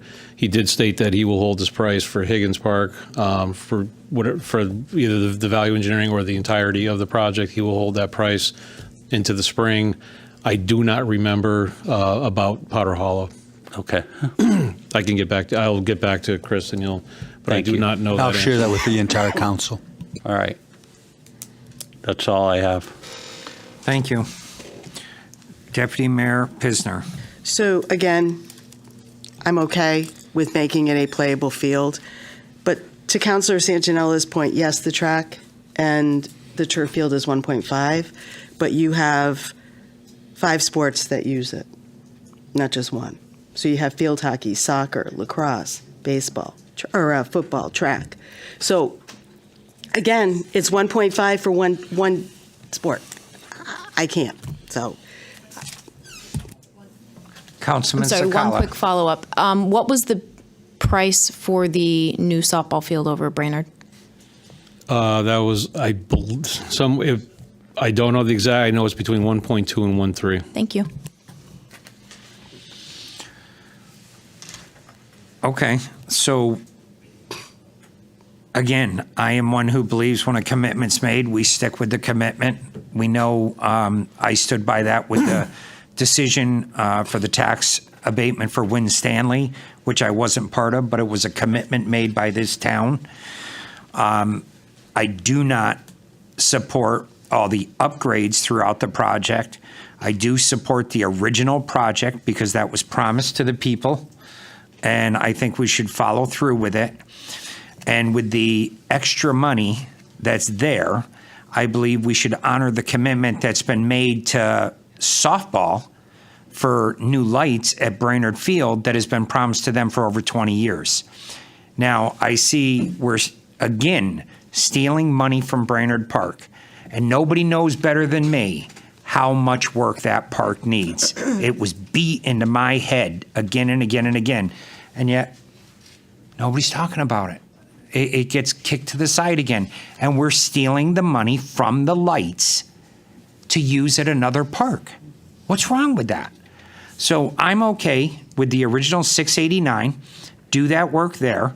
We can add to the project down the road, but the additional money, I say we fund whatever we need to do to fix the lights at Brainerd Park, and I believe it's replace them. And also, I would ask that you look at what the price would be for the drainage or to start the project at Enfield High School, because if we don't start it, it's never going to get done. And if we keep stealing the money from it for other projects, it's never going to get done. And I know the Board of Ed made a commitment to the council, I believe under Mayor Ludwig, where they were willing to split the cost with us. And if we're willing to put money up, maybe they're willing to do the same. And we can visit the high school again and get the kids back to the high school. Also, redoing the field in Powder Hollow and getting the lights at Brainerd Park. And then at this point, I'm going to say I'm done with Parks and Recs. For this point, we just hit the taxpayers with a 10% increase. Splash pads, all these great parks, basketball courts, they come at a very expensive cost. And what's going to happen is when you go to flush your toilet and the pump stations don't work, people are going to be screaming. They're not going to say, oh, well, I'll just go play basketball. They're going to be screaming at us. And to me, and I've explained to you, Donald, that's a priority of me. But I am not going to backpedal on commitments made by this council for projects that are already in the works. Powder Hollow is in the works. The lights are paid for. They're sitting there waiting for us. I say we finish phase 1. And it makes it a lot better than what it is. It currently, according to Councilman Finger, has sprinklers and stuff that we can use for now. And then down the road, when we know the future of the finances, maybe we can continue to work on the project. But again, I would like to get the kids back to the high school, and we have to start somewhere. And I don't believe it's a $14 million project to do a curtain drain around that entire baseball field, because that was one of the options we were faced with the whole Brainerd Park situation, and we priced it out. So that's where I am on it. The original project I would support, but again, I want the money put back for the lights at Brainerd Park, and if $200,000 wasn't enough to do them, then take the money from here and let's get the lights fixed at Brainerd Park or replaced, so we don't have to worry about people getting electrocuted again. So that's where I stand on that. Mr. Mayor and Councilors, this is a little less clear than the Higgins Park, but I will endeavor to put resolutions up on 1, 2, and 3, and then a 4th one now to divert, if you so choose, to eliminate some of the portions of this towards the lighting. He'll do best efforts to find out the cost of that, and we'll have that available too. I will do this sooner than later. I'll share it with council and leadership to make sure we've kind of got it right, and then when we put it up there, like they say, you shouldn't watch a meal being made, right? Or sausage being made. It can be a little messy. So at the next meeting, this one may be a little messy, but it'll be for your consideration to pick and choose and amend as you see fit. But I'll have all 3 of the options and the new 4th option available for you. I would just like to add, a while back, one of the projects we had envisioned and I want to finish, and we'll have to take a little time. I think to Doug's point, to everybody's point, we need a grand list, a compendium of all of our facilities, all of our fields, which sport uses them, where they go, inside and outside, so we can have a meeting and put this up and say, this is the demand. As we've said, do we want to be fair across the board? This is what soccer's using. This is football. This is field. Let's get it up there, and we'll have a special meeting about it. Again, we have priorities that we have to address first. I'd like to do that. I don't know if we can do it, but I'd like to identify that and make it a project so we all are on the same page and we're dealing with apples to apples. One of my quests has been, and we continue to identify places in town where there was land available. There's some state lands available that we had reached out to see if we could get a licensing agreement. And basically that's a lease from the state to say, here, we'll give you a 90-year lease. And we had a plan actually up by DOC. And I was told that they were going to put solar panels in. Well, it's been 2 years. I don't see the solar panels. So we had a meeting with our legislative group. I'm asking them to reach out to the state and say, is that going forward or not? If it isn't, we had a very good plan to put a number of fields for all of our sports and parking right there. So I'm going to continue to pursue that, but I think we need a grand list, or you know what I'm saying, a list that will show us what we're using, what the demands are, the needs. We can have a good meeting with the public and have everybody come in, and then we can have a plan going forward, maybe a 2-year, or 4-year, or 6-year plan, and address it in the CIP. So we're working on these issues. Thank you. Chris, do we have the town use facility policy, the fields policy, the funds we collect from that? Do we have a separation account where we can tell how much money has been brought in every year for the use of these fields? I'll defer to Donald and Mark Garr. We can look at that, and we can find out what the revenues are.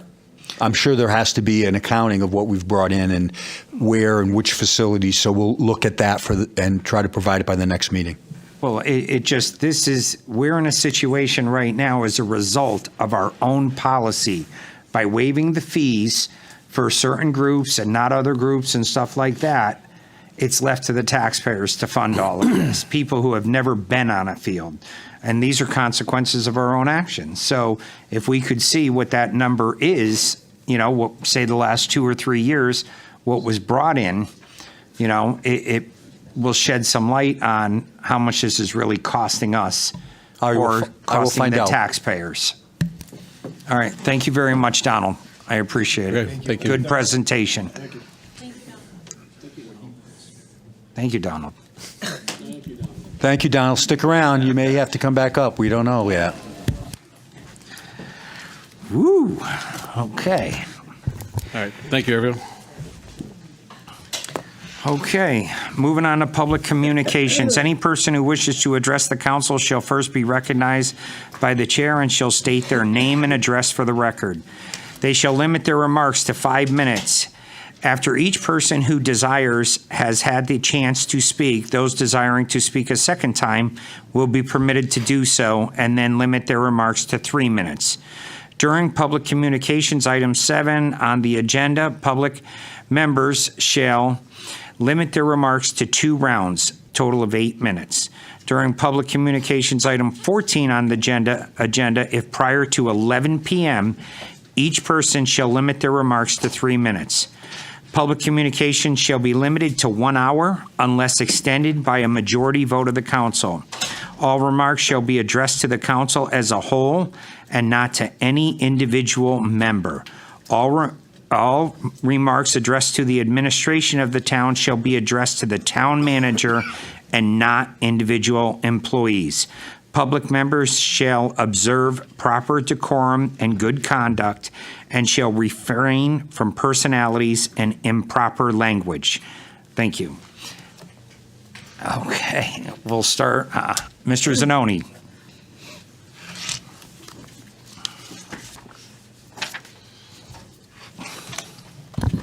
Thank you, Mr. Mayor. Zach Zanoni, 6 Howard Street. I wanted to speak today in opposition to the issuance of the grant for Impact Residential. There are numerous concerns I have with this project, and I want to start with parking. I think it has been clearly evident, and I know our town manager noted it at the last meeting, that parking is incredibly inadequate for this area. I want to preface this with, I believe deeply in public transportation. I understand this is a transit-oriented development, but even in the communities in this state where public transportation is an integral part of day-to-day life, you need a car to get around every other part of the day. That's the same in Fairfield County. If you take the Metro North, there are waiting lists to get a parking stall there, and that's where public transportation is successful. That is the same here. We have to be realistic with the fact, and we have to accommodate for parking. I think a parking garage would be an amazing idea. I think that's essential if we want to redevelop Thompsonville, that we have a property that provides parking. Reminder, we spent $1.5 million to clear the Strand in Lamagna. The public has a vested interest in seeing this project be the best, not simply settling. And it brings to another concern. 80% of the units in this project are subsidized. There are 169 municipalities in this state. It is the collective responsibility of all of them to provide affordable housing. It's a convenient fact that the town of Enfield has not only met that standard, but we've exceeded that standard. And it's time, there's been a lot of talk about baseball tonight. It's time for other communities to step up to the plate. It can't just be Enfield. And in respects to it not being a market rate project, that means 2 things. Number 1, this is the wrong project. Number 2, it's the wrong developer, because the developer has insinuated previously that the design of the project, which I think a lot of us have spoken about, is in relation to the demographic it seeks to entertain at that site. And that, I think, is simply not something we should move forward with. This is going to be the first thing you see going into Thompsonville. You want a property that is going to be contiguous in character with any other redevelopment project. And it's not like a policy. In 2 years, you can't just reverse it. Once the foundation's poured, that building is there. And it's there for 70 years. It's going to outlive all of you, and it could outlive me, depending on my diet, we'll find out. But it's going to be there a long time. And so it takes a lot of weight. And I also want to add this. I have a very different perspective than the 11 of you sitting up there. I was born in 2002. And by all respects, and I don't mean this in jest, but I have grown up in what has been consistently a town that I've seen in decline. I have never seen our mall succeed. I have never seen the Thompsonville that are in the pictures and that I see of the Christmas lights. I've never seen it. There's been 21 years I've been around, and we have refused to get the balls to demand something better for this town. And we have an amazing community here. That's something that when I lived out in California, I realized firsthand, whether it's the events we have on the Green, our parades, the 4th of July. We have an exceptional community. And to expect anything less than setting the highest standard for what we build in this town is something we should not be doing. This project does not set the highest standards. We should be actively going out and seeking developers. And it should be a mixed-use project. And the argument that it can't be because down the street there's some 70-year-old depleted out-of-code commercial storefront that isn't successful is not an argument. Look at Windsor Locks, look at Berlin, look at Manchester. They're redeveloping their downtowns, and they got vacant storefronts. Don't take my word for it. Drive to these communities. It can be done. It takes initiative. This project is not in the interest of this town. I appreciate when it originally came out, a lot of changes have taken place, and there are a lot of concerns. We have a vested interest, given this was a public piece of property, in ensuring that it is exactly what we expect as residents. And I don't mind being it vacant a little more to make sure we get what we deserve as residents. And I encourage you to reject this grant. Thank you, Mr. Mayor. Jeff Foss.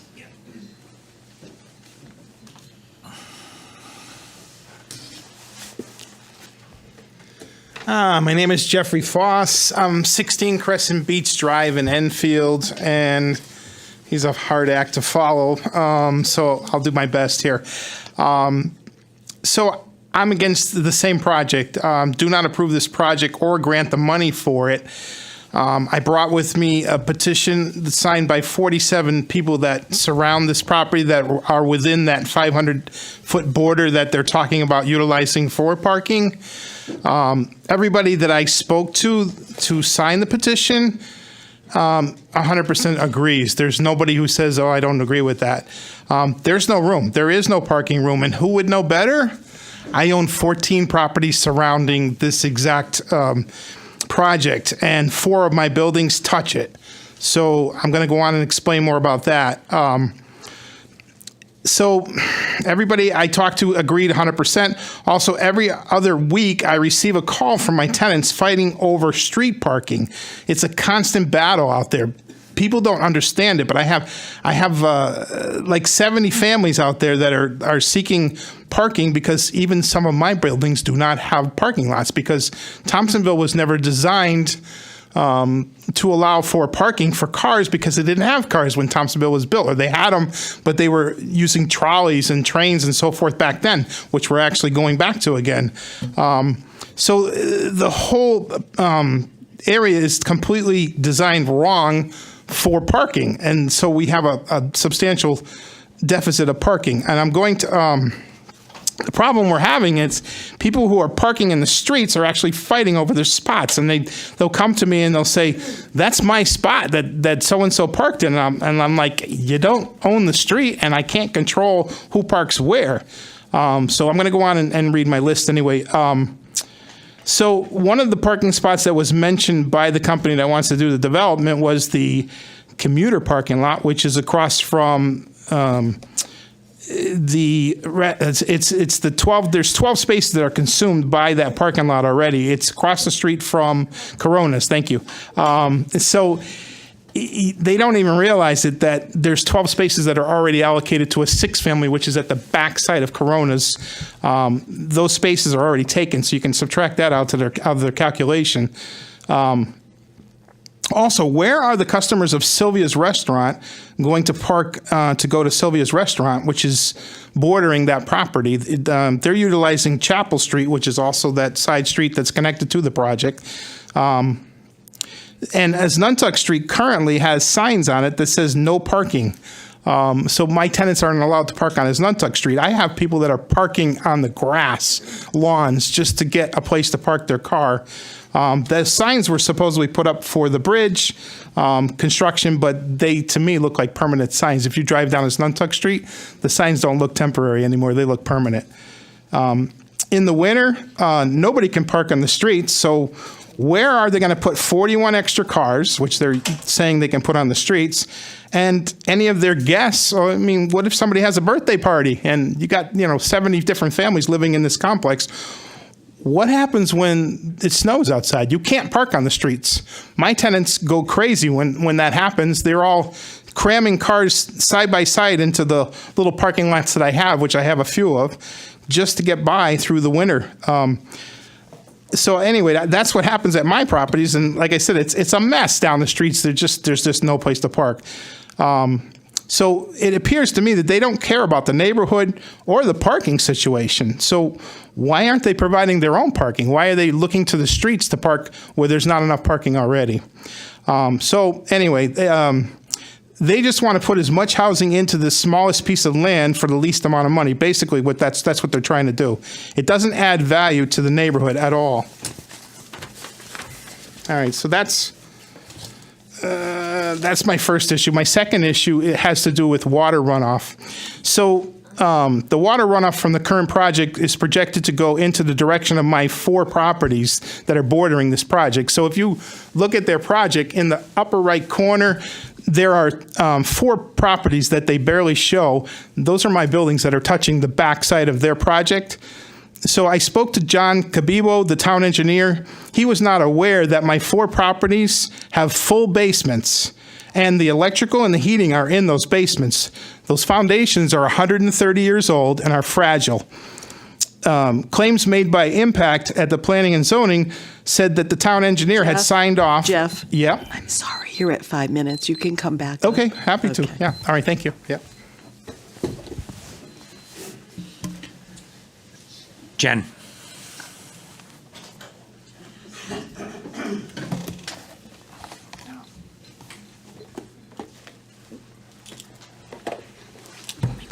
Yes. Good evening. Jennifer Krasinkiewicz, 209 Abbey Road. We're actually here again. I don't know if you recognize us, but we were here on November 20th. And the reason we were here is with regards to a solar farm.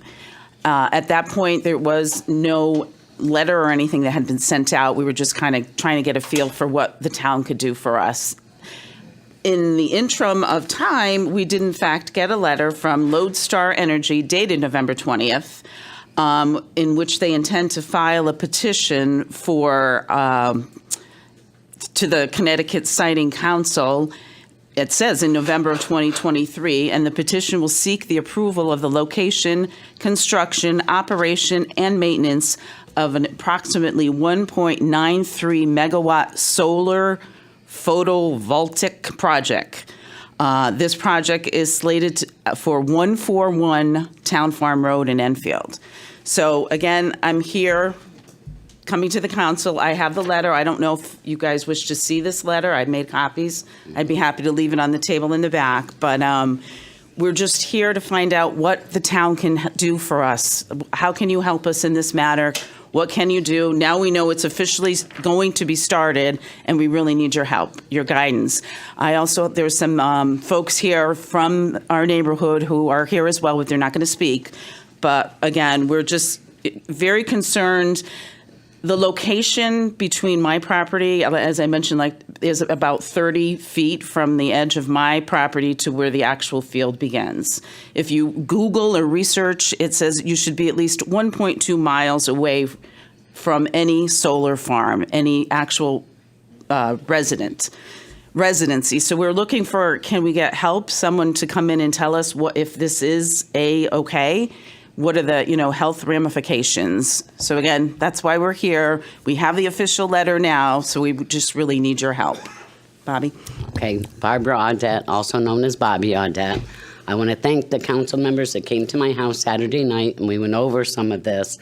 My concerns are we already have 3 power stations in town. We have the one over on Broadbrook Road.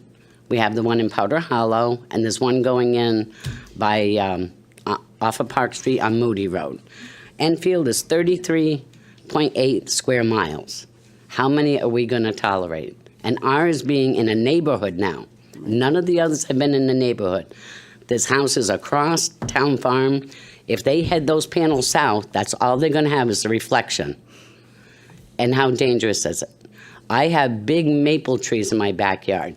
If a good storm comes through and one of those limbs comes down on those power grids, what is it going to do? What's the danger?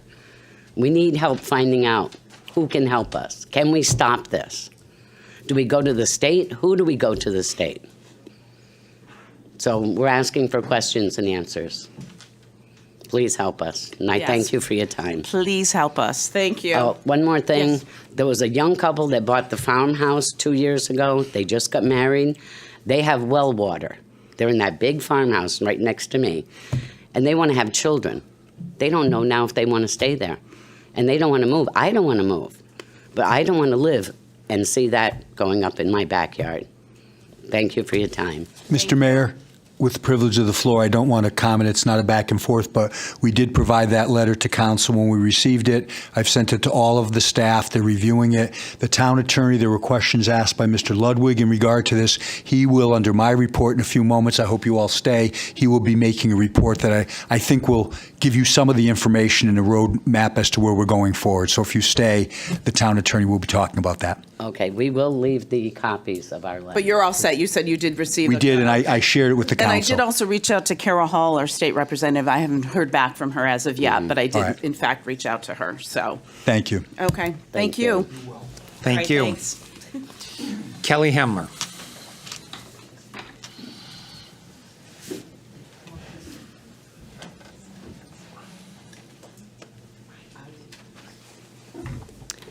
Kelly Hemmler, 10 Hartford Ave.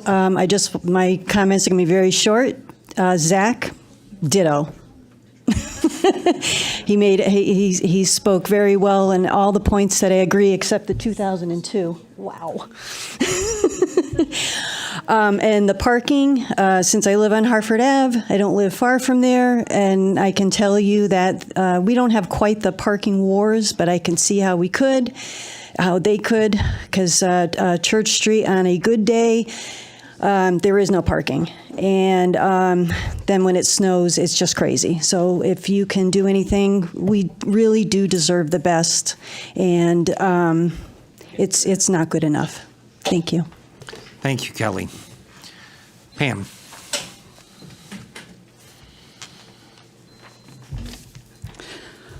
Mine's a little lighthearted. That's why I was going to save you to last. Hi, everyone. I'm Pam Townsend, 54 Kimberly Drive. I am here to talk about Wreaths Across America tonight in Enfield. As a reminder, our ceremony is on December 16th, and it begins at 12 p.m. It takes place at St. Patrick's Cemetery, 1558 Enfield Street. As everyone is always hears me say, our mission is to remember the fallen, honor those still serving and their families, and teach the next generation the true meaning of freedom. This is Enfield's 16th year for hosting a Wreaths Across America ceremony. This is the John Micholik American Legion Auxiliary Unit 154, 6th year for hosting a ceremony. I can honestly say the people and the businesses of Enfield and the surrounding communities support our mission. Zach was spot on. We have an incredible, amazing community. And for that, I am extremely grateful. This year, we will have almost 1,700 veteran wreaths to place in St. Patrick's Cemetery, and this is the second year that we will remember every veteran laid to rest at St. Patrick's Cemetery. And some families that have sponsored wreaths will take their wreath to another cemetery. We will also expand to other cemeteries and locations with additional wreaths that will be delivered. Having said that, we need volunteers for a variety of jobs, with the most important one being placing wreaths. If you are interested in volunteering in other areas, please contact me at Enfield, WAA, altogether, at yahoo.com.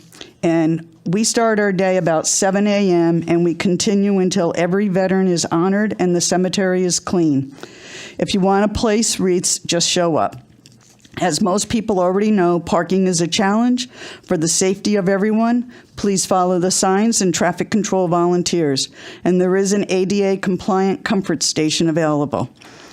Keep in mind that wreath sponsorship takes place all year round, 24/7, and in the case of 2024, 366 days. So you may sponsor a veteran wreath at any time. So Lori Gates was unable to attend tonight, so she asked me to share with you the following.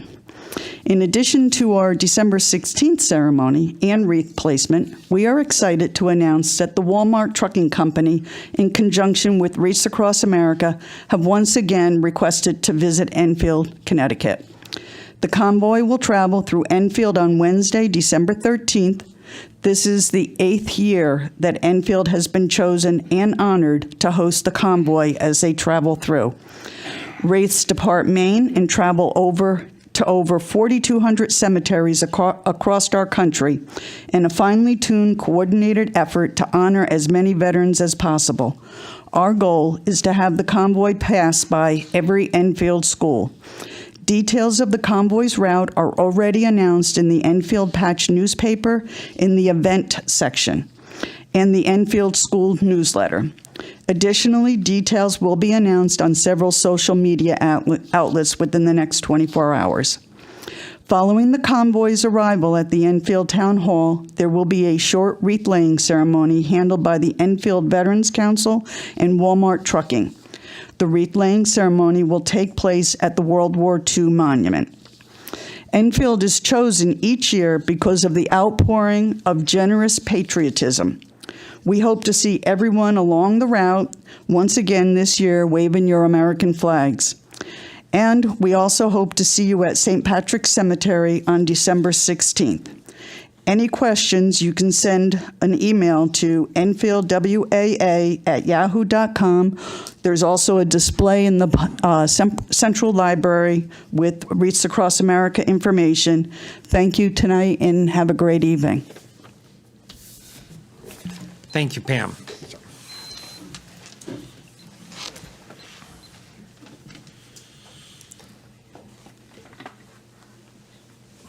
Good evening.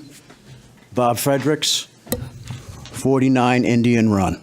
The reason I'm here tonight is to address the new council about the ARPA funds, that's $689,000 for Powder Hollow.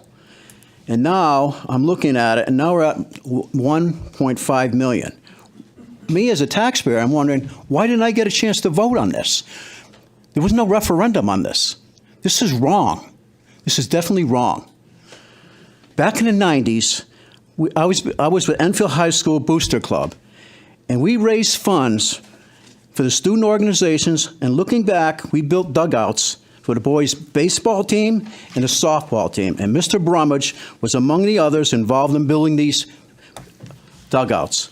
But since they switched the fields, going to the other side, now you have a drainage problem. But when Mr. Brummage was there, we were on this side where the parking lot was. So there was no issue there. So I don't understand this.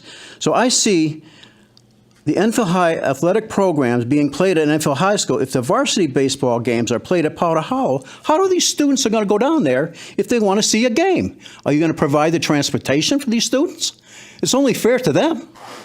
I understand Powder Hollow may need some updates, but not to the tune of $1.5 million.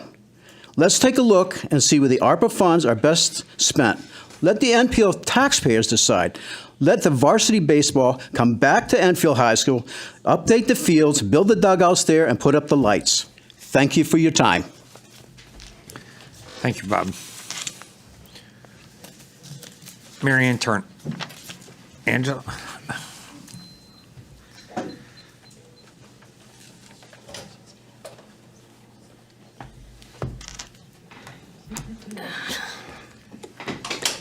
Good evening, Mary Ann Turner, 7 Meadow Road. A lot of conversation about projects that you had on the table, and I agree with you, Mayor Nelson. Councils before put projects forward, and the councils agreed to move forward with them. My suggestion is finish what you started. Do the best you can, but finish what you started so that it's behind you, it's done, and you move on. Because I'm sure that this council is going to have their own projects that they're going to want to do and fund, and you're not going to want the next council to stop your project because you all have good ideas. That's why Higgins Park happened. So I would like, after all I heard, and it was a long beginning, you guys have a lot of money that you've been pushing around. See if you can go ahead and get that done.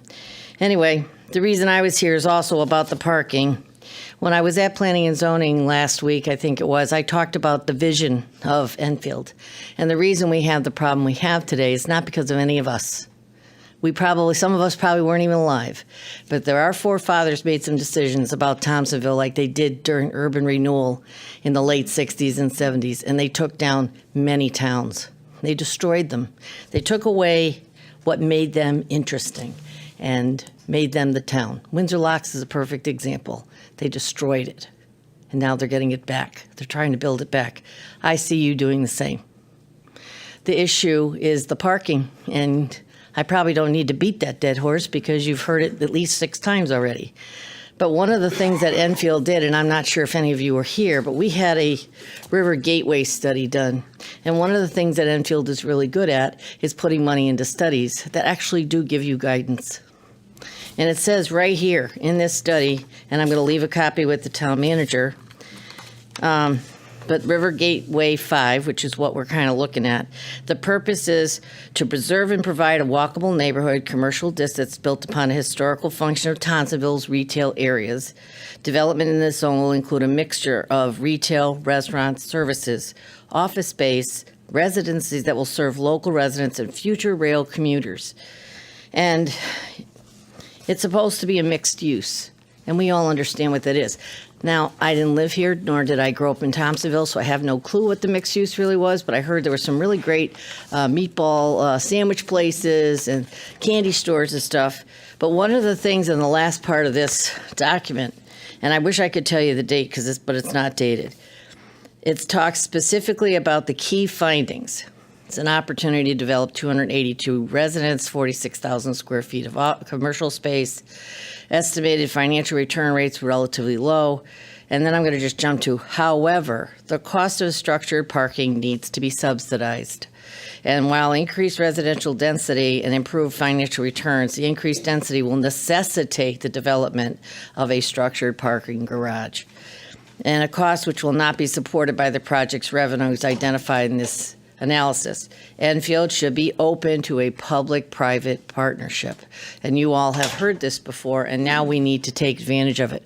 We get someone who wants to come into town, even if that project they're going to do here in town is not in Thompsonville. It's not in Thompsonville. Maybe that company would be willing to put the money towards one of our projects, which would be a parking garage. I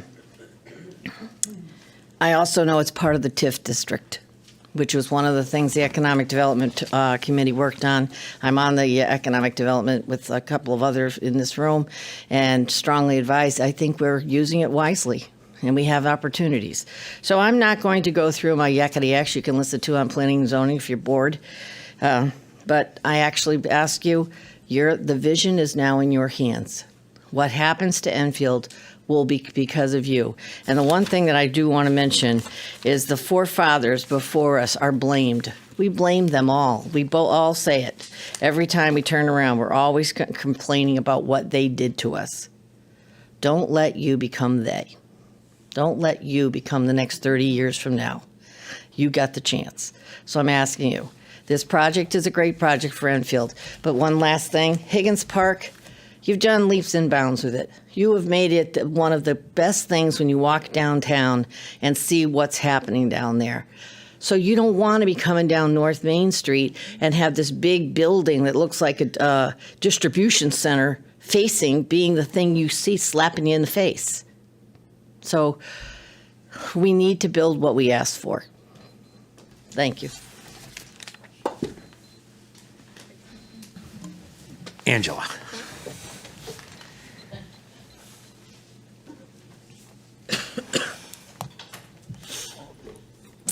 Angela Foss, 16 Crescent Beach Drive. Congratulations, Mayor Nelson, and congratulations to all the other councilors who got your seats.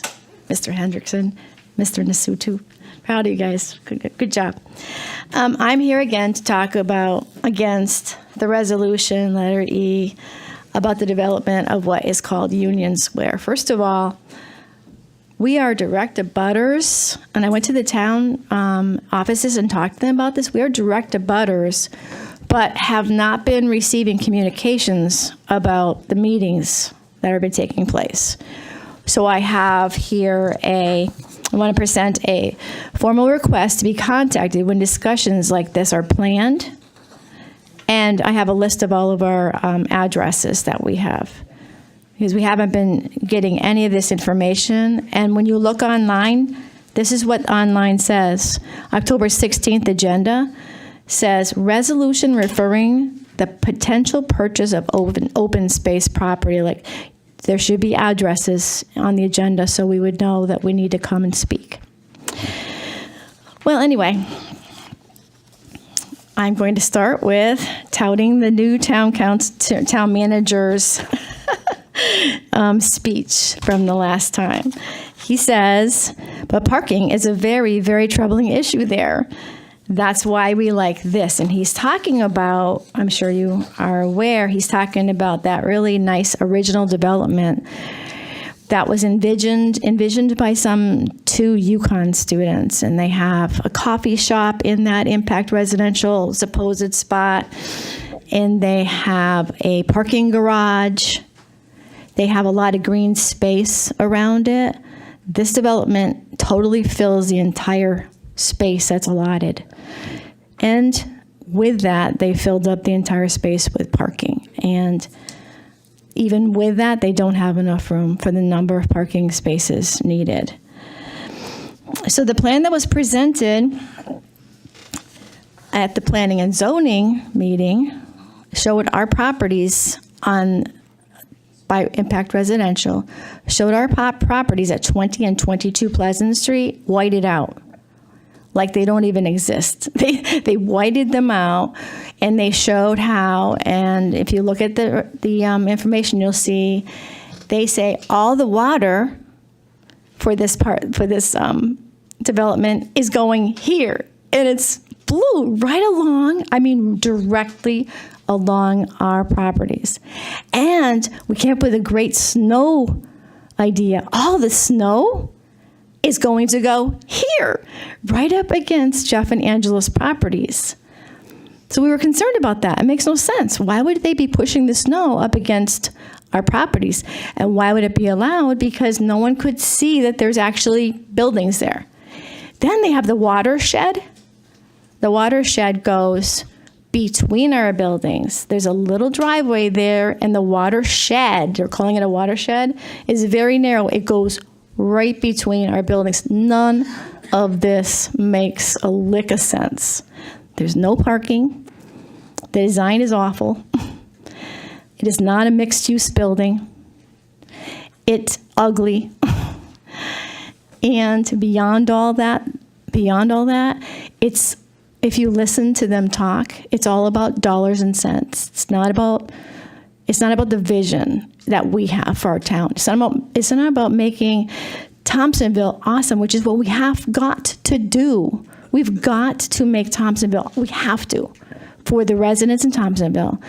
This is the beginning of the way that you're headed for Thompsonville. And if you actually give the money to these people who really, trust me, they don't have any money of their own. Otherwise, they would have purchased our buildings. So they are not the people that you want. I'm not denying that we need a building there. You spend a lot of money to knock down the Angelo LaMagna Center and make this what you have made it, but we definitely need to do better. Thank you. Thank you, Angela. Dean.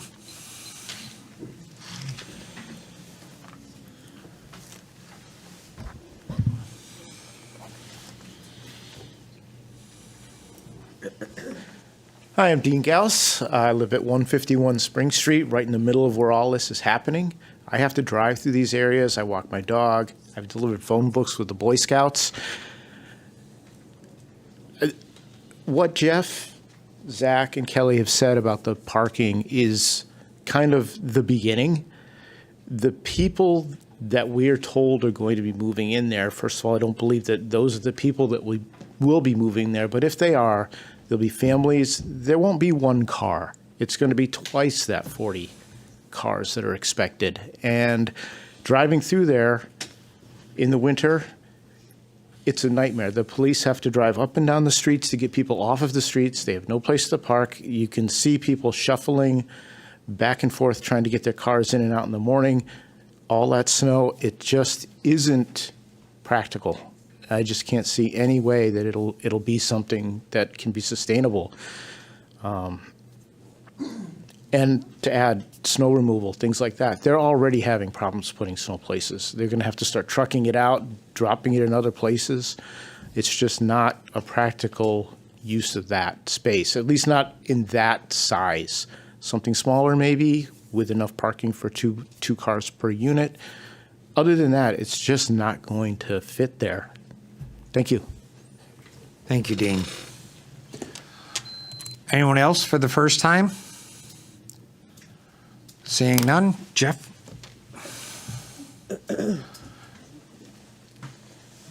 I'm just going to ask too, Jeff, when you're done, if you could submit the petition that you have for the record. So I wanted to read the top of it, and that's almost. So Jeffrey Foss again, 16 Crescent Beach Drive in Enfield.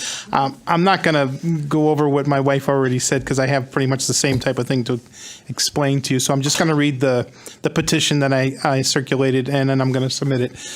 So the petition to the Enfield Town Council and all involved with the PH 3078. We, the undersigned, are opposed to the application of impact residential development on North Main Street, Thompsonville, Connecticut, as submitted with insufficient parking. The roads in this section of Enfield are already overcrowded, as there are not enough spaces for the current residents. There certainly is not enough room for the new residents. As it is, when the demolition of the Angelo LaMagna Center and the Strand Theater was occurring, the people parking in the immediate area had to remove their cars from the roads, and the town provided temporary window passes to park at the Bigelow Commons since there is insufficient on-street parking available. There is no on-street parking allowed during snow days. Where will everybody park? We call on the town council to not sign the grant money for this development to put in the complex with insufficient parking. And I'm just going to submit this to the proper people over here. Thank you. Thank you, Jeff. Anyone else? Public communications? Angela, come on up. Remember, 3 minutes. Angela Foss, 16 Crescent Beach Drive. I left out the part that I know you would all appreciate, because when I was here years ago and I was talking about the roads at Crescent Lake, and I complained that we weren't getting our roads done, and you guys did a beautiful job on our roads. I have to add this part in. They whited out our buildings as if they didn't even exist in their planning and zoning presentation. I feel like the the who's in Whoville. We are here. We are here. Okay, thank you, guys. Thank you. Anyone else? Okay, seeing none, I close public communications. Okay, next, councilman communication. I'm just going to start. Councilman Santinella? Thank you, Mr. Mayor, and I'm glad the town manager is back. So, Chris, through the mayor. Listening to the, I'm sorry, huh? He wants you to go through. Through the mayor to the town manager. I thought I said that. Sorry. So, Chris, this morning I started had a long conversation about parking, and we're hearing about it again tonight. And it's a legit issue, whether it's an affordable housing development, a luxury housing development, businesses, no matter what we want to do or want to try to do in Thompsonville, parking is going to be a barrier to us doing anything, right? I mean, it's just, if we want to start putting businesses down there, small or big, parking is going to be a critical part of that decision-making for businesses. Obviously, it's an issue for residential development. So I guess my question is, what do we need to do? How do we sort of come up with a plan for parking for what we want the future of the Thompsonville neighborhood to look like? How do we start that process? How long does it take? What kind of buy-in do we need from council? Like, I just feel like we can have conversations about development in Thompsonville all day long, and the same issue is going to keep coming up. Where's everybody going to park? So how do we attack that issue in a way that gives us a plan to work to and gives us some sense of where development could go around parking? I just think it's the gating item to all the other conversations.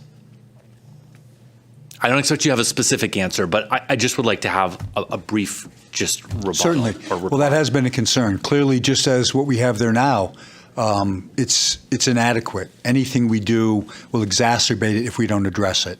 I think a lot of this we looked at in regard to the train station, because the state was keenly interested in where you're going to park people. Remember, when that comes in, and as we've previously heard, should be commenced and probably finished in 2025. So we need to do this in concert. So we had looked at that together with all of Thompsonville, because it's all impacted. You're right.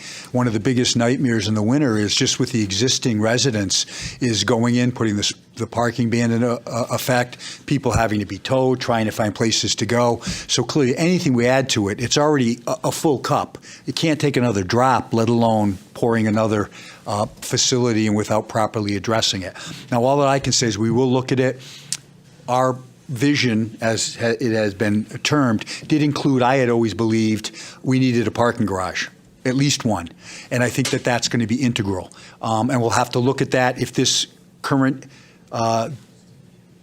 plan goes through, then we're going to have to, there's no parking garage envisioned there. So we'll have to look to see whether public partnerships are available. I think the only way to address it, and I'll just say I had a bit of a hiatus, we'll look at it again, but I don't see how we can do it with existing on-ground parking. I think a parking garage is the only alternative, maybe two.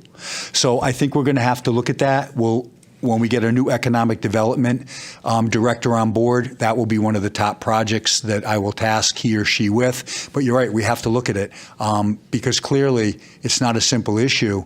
But I think it can be addressed, but it has to be part of the plan before we add more to the already full cup.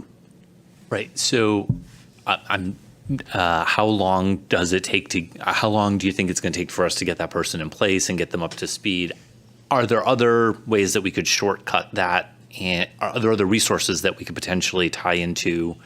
I'm just trying to think out of the box. We're doing interviews for the economic development director.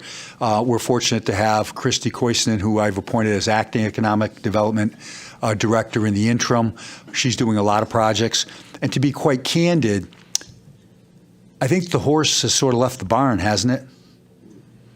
Perhaps I'm just saying over the last 2 years before perhaps approve the current plan, we should have been looking at that. But having said that, I'm one that looks ahead.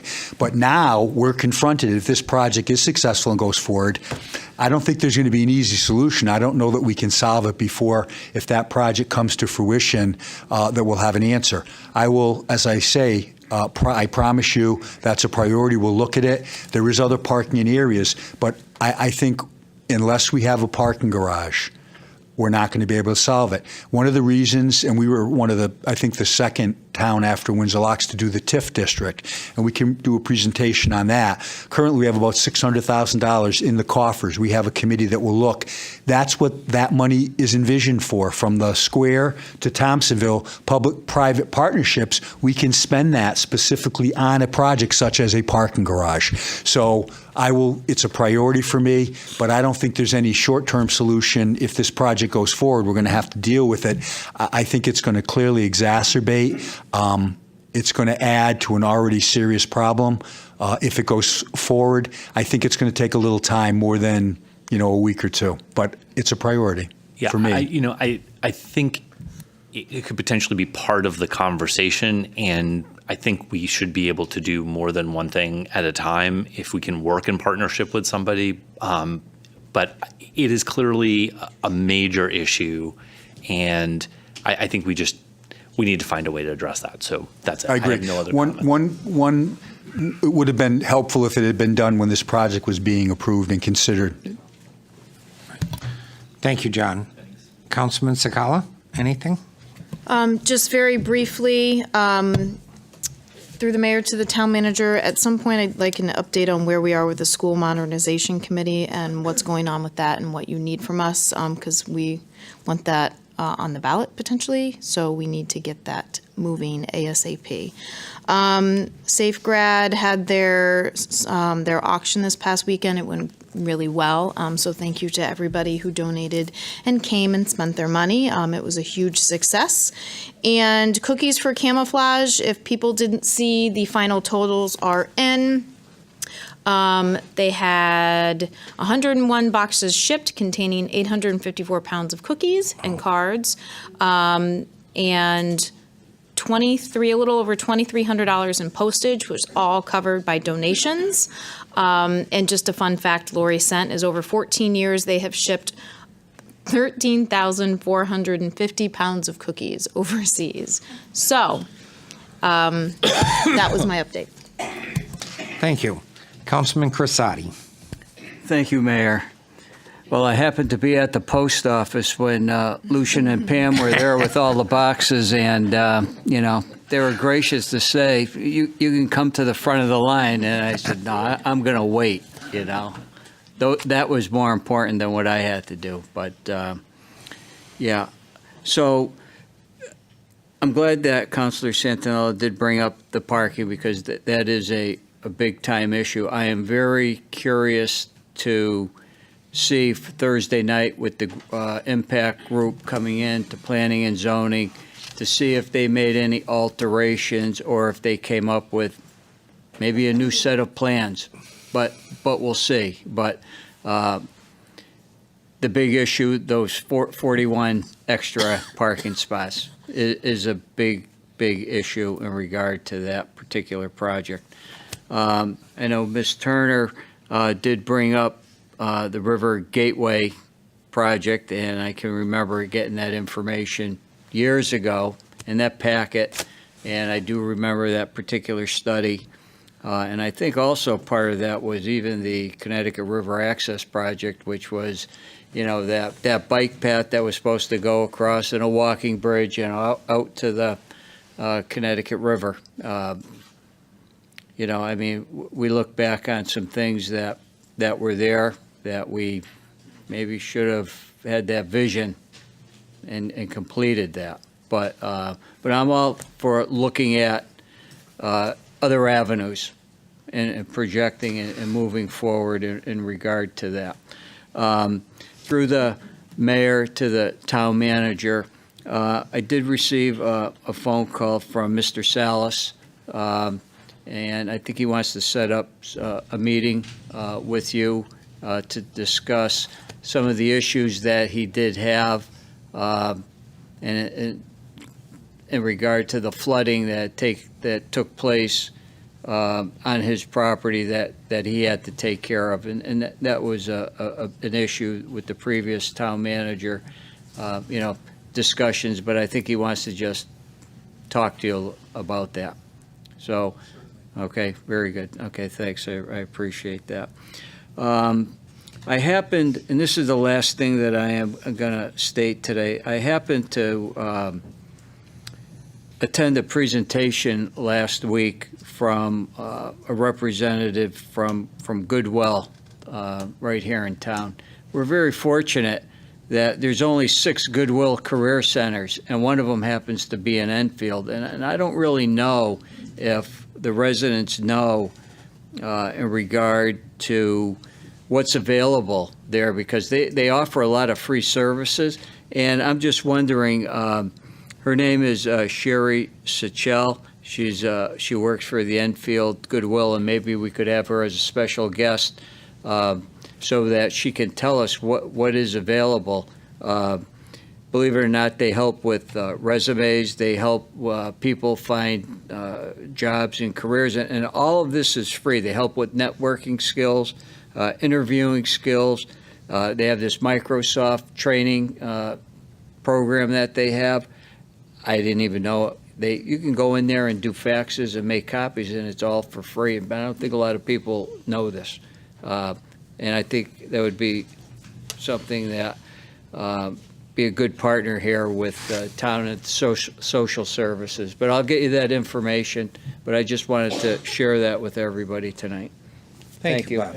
Thank you. Councilman Mangini. Thank you. Real quick, just to make an announcement, this Thursday at the Washington Road Knights of Columbus, the DAR, the Daughters of American Revolution, we're going to be honoring our Veteran of the Year, Tony Torres, and we're also going to be honoring American History Teacher of the Year, Megan Lindeland from Eli Whitney School.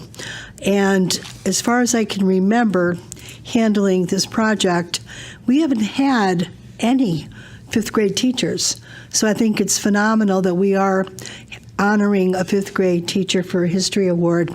So I'm just extending the invitation to people who might want to stop out, maybe, and congratulate, Tony. I know Megan is going to be out of town, but members of the staff from Eli Whitney will be there. And we're very proud of both Tony and Megan for the award recipients. Thank you. Thank you, Cindy. Deputy Mayor Pisner. I'm actually okay. You're good? I'm good. Okay. Councilman Nasuda. Well, the first thing I'd like to say is thank you, Pam, for all you've done on Wreaths Across America. Just fabulous. And we will be there to help you put out wreaths. I see so many events, so many things in town, the Safe Grad Party, the people just helping out and donating, and the cookies, even the cookies, the camouflage was fabulous. So great job to everyone who were involved with the cookies, the camouflage, the Safe Grad, and Wreaths Across America. The only thing I would like to ask through the mayor to the town manager is really like to look at the Higgins Park project a little closer so we can get power to the band shell and lighting around that walkway and whatever else we can do to finish that project along with the other projects. So, yes, sir. Thank you. That's all I have. Thank you. Councilman Finger. Thank you, Mayor. A couple of things. One is I want to remind people that on Saturday and Sunday at Nathan Hale's school, they have the Harvest Craft Fair. They are filled with a lot of vendors. I went there and visited, and I talked to the woman who was running it, and I got some information I asked the town manager to find out for me about.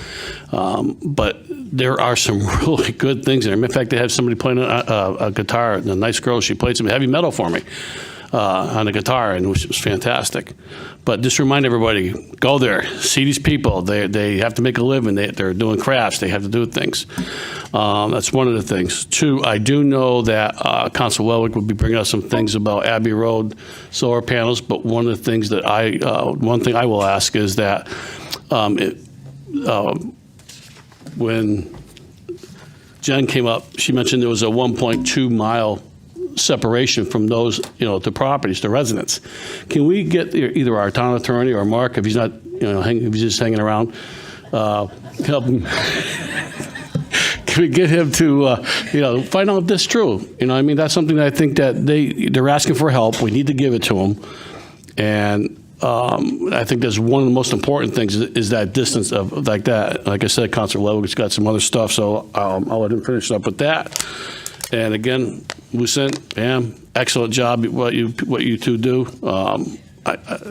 It brings a tear to my eye that we have people like you that take care of our veterans and that care about our veterans and their families and everything else. A lot of people say they do. You prove it. You are the models for that. And that's all I got. Thank you. Councilor Ungary? Councilor Hendrickson? I will be quick. It's getting late. We just went through the Thanksgiving holiday, and we talked about the great community we have. I want to thank all the donors and volunteers and the staff at the Food Shelf and Loaves and Fishes. We did set a bad record. I guess it's a good record, but the most turkey dinners from the Food Shelf went out this year. So it's kind of a bad sign, but it's a good thing that we have volunteers and donors that do supply that for the people in need. Thank you. Absolutely. Councilman Ludwig. So I know you promised you're going to, through the mayor to the manager, you're going to address some of the solar field. I don't want to use the word farm because it's not a farm. I want to make some. The town attorney will. But I have two. I sent an email and I appreciate the response, but I wasn't asking for an opinion. I want us to send a formal letter to the DEP. Whether it's not in Enfield, if they want to do it in another town, we should be taking soil samples of these farms.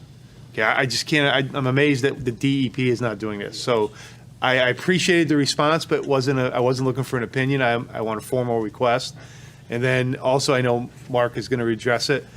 I know there's some angles that we can look at. I also want to look at whether we can place some more, and I think it's a council decision, whether we can place a moratorium on these to some of the questions that were brought up on distance to residential land.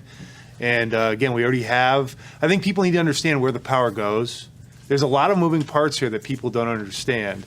And yet we're bringing these into now, again, it was nice when we had a couple, but now there's a number of potential applications. And we're using up prime farmland, which again, never mentioned being in a residential area. So I think there's a lot of moving parts. I think I would like us as a council to explore putting a moratorium on these till we get some more answers and figure out where we want to put them. The other ones are sort of like, again, the one in the pit and the sort of the sand pit doesn't abut anyone. The one on Town Farm doesn't abut anyone. North Road, even though I was completely against that, doesn't abut anyone, but it ruins a terrible piece of property. And so I think we really do need to really look hard, and I know you're going to address it, so I'll have some questions there. Again, I just want to address, I thought some of the members, I won't use names, did a fantastic job for or against explaining whether they're for the project in Townsville or not. And again, I think it's really interesting. I think one of the things, and some folks are educators, we need to explain people how economics works. Economics is a lost art, and I think some of the things that you guys brought up is a great example of understanding a little bit of economics on why it's so important to have that multi-use project in Thompsonville and to get private people spending their hard-earned money there. That's how you're going to develop Thompsonville or any area, never mind Thompsonville, any area. Private money, people spending their hard-earned money, not government grants and government subsidies. I mean, so again, I appreciate some of the comments that came up. Some folks did a really nice job. I'm not going to mention names because I'm not supposed to, but you did a really good job. And some of you educators, let's bring back economics in high school. Thank you. When you refer to educators, can I guess who you're talking about? about? Not mention names, just educators. Okay. First thing, Chris, if we can address having them get us a pretty solid price on the drainage issues at Enfield High School, let's just start with that. And if we can dry out all the fields there, then we can, get a grasp on where we can go from there on maybe creating a sports complex for the school. The signs on Asnuntuck Street, I saw them, I understood them while they were doing the bridge. The bridge is done. They did a great job on it. So I also will request that those signs come down now. They were put up temporarily. The bridge is done. Let's get them down. And also, when the state was here for the train presentation, they talked about actually shutting down the Asnuntuck Tunnel and only having one access to North and South River Street, which I am dead set against, because if there's ever a problem at that other entrance, there's no way for these residents to get out. So that's something I think we all need to just keep an eye out. It is coming, and we need to challenge them on it. They said, well, 3 bridges is expensive. Well, it's really one long bridge that'll cover, all 3, the river and the 2 access points. The solar project, I agree with Councilman Ludwig 100% on this one. I don't like the fact that I watched this company state that all the abutters had been notified.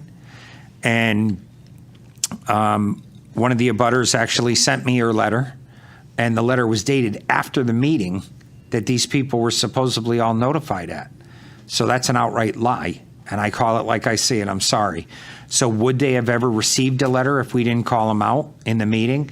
And I'm so glad that she reached out to me, and she's pleading, what can we do? And I said, this was the first step. I appreciate each and every one of you taking the time to address this issue, and it's not done. We will continue. I know Councilman Ludwig has kind of taken the lead on this. He is definitely more knowledgeable about the solar fields than I am, so thank you, Mike. As far as the parking issue in Thompsonville, I currently own property that pretty much abuts this project, and parking is a problem. And I personally would like to take this grant and use that towards a parking structure down there. And let's start with a priority. And then once we deal with that, then I think we'll see more attractable development come, because they have a place to park, and businesses will have a place for their patrons to park, a safe place.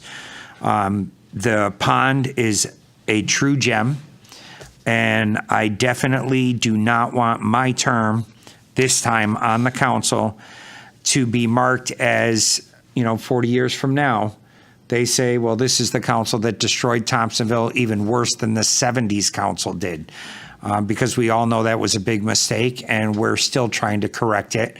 And I think this is the first step in correcting it. So at this point, I would support one application for this grant, and that would have to be the Hazardville Institute, because that's been going on for 30-something years, and we need to bring it to a close. So that's where I stand on that, but I do appreciate everybody's input on it. Bob, you came up, you spoke about Powder Hollow, which I understand your concerns, but again, it's a past commitment that this council made. Whether everybody supported it or not, it did pass. So I will continue to support the original allocation for the baseball field, but nothing more.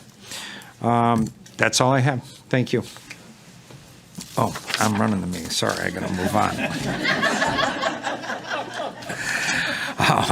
Okay, moving on. Town manager's report. Thank you. Good evening, Mayor and councilors. Some good news. Ray Stedward has shared with me today. He issued a permit for Noble Gas Station at the Fork of Elm and Shaker. He said the shelves are stocked, so hopefully that will reopen. I know people have been waiting for gasoline, and the convenience store, the car wash component, is not ready to be opened, but that will be forthcoming. I think one of the most exciting things that I've heard in a long time is Ray informed me this morning, and I confirmed it with the leasing company in Westport. LL Bean has signed a lease and is coming to the former Bed and Bath Beyond location in Enfield. And you know, those folks, they do studies about feasibility and where they should go. And so when we're talking about an excellent community and an incredible town, I think that endorses and validates that perception. The permitting will be done for the outside work and the indoor work coming in March. And they have told me that they believe that the LL Bean store will open in the fall of 2024. So the lease is signed, they're coming in for permits, and I think that's incredibly exciting news for the town. That's a beautiful shopping area for Brookside, in addition to the other stores that are there, and I think we should all be very happy and proud about that.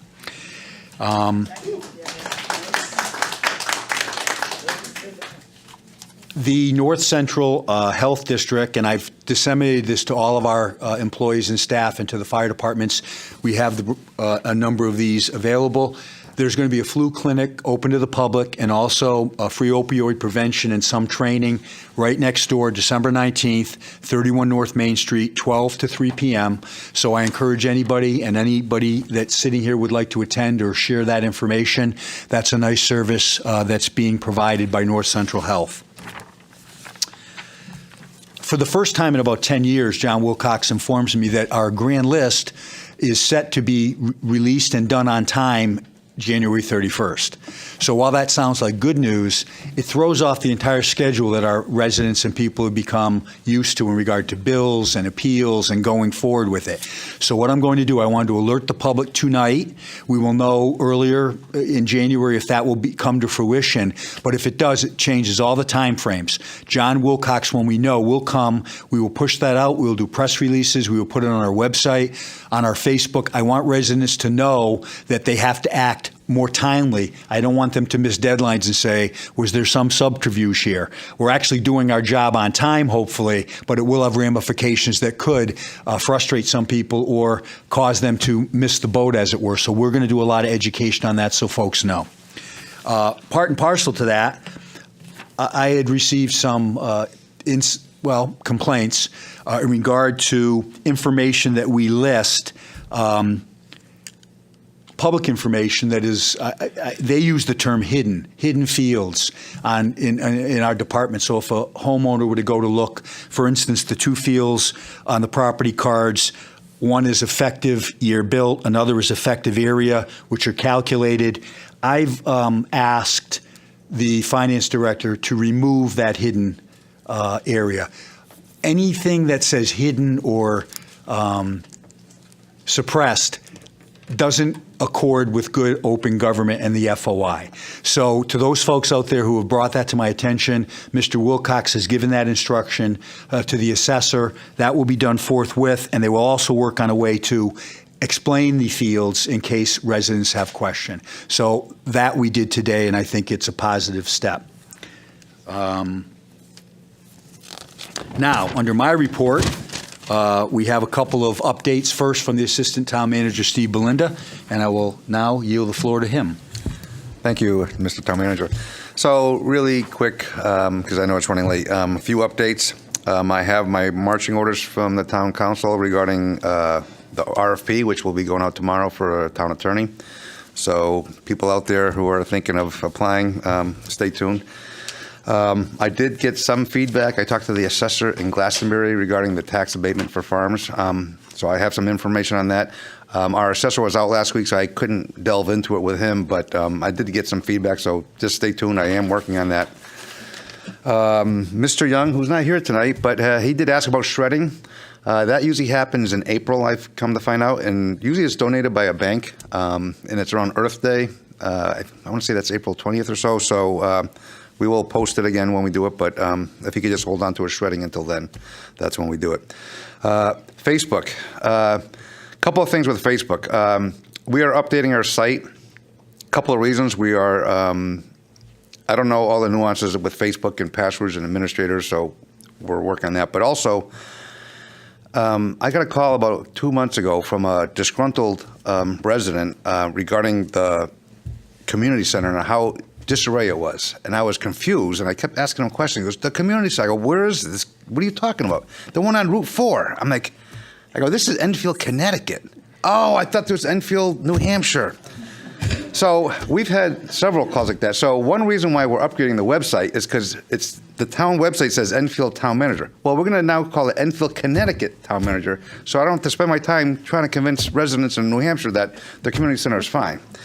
So stay tuned for that. And then finally, unfortunately, it rained in our Torchlight Parade yesterday. And last year was the first time I did it, and I loved it, and I was looking forward to it. We are trying to keep it going, but let me just caution you, I don't know if that's possible. It's a Herculean task because there's many stakeholders involved. The police take the permit for the road. The fire department, that's their parade. They have commitments with other municipalities to use their trucks for different times. And then the school with their carol singing, they have conflicts too. This is a busy time of year where things are being used, and it's usually a one and done when they make the commitment. But I haven't heard back from Mary Keller. She's one of the facilitators in organizing this event to see if she can ask the fire department. But I'm just fingers crossed. But I can't promise you because this is beyond our jurisdiction on organizing the parade. And that's all I got. And she's reached out to all the various stakeholders. We've let council know. We would hope that it could be rescheduled. I think it's a slim chance, but we heard from the residents and from the council they would like to see if we could reschedule it, so we'll make best efforts and let you know as soon as we hear back. Are you done, sir? All right, then that will now lead to the Assistant Town Attorney's report. And let me just say, and I'm glad that folks stayed in regard to the solar farms. What I'd like to say is the council, planning and zoning, towns in Connecticut have almost no say in this area.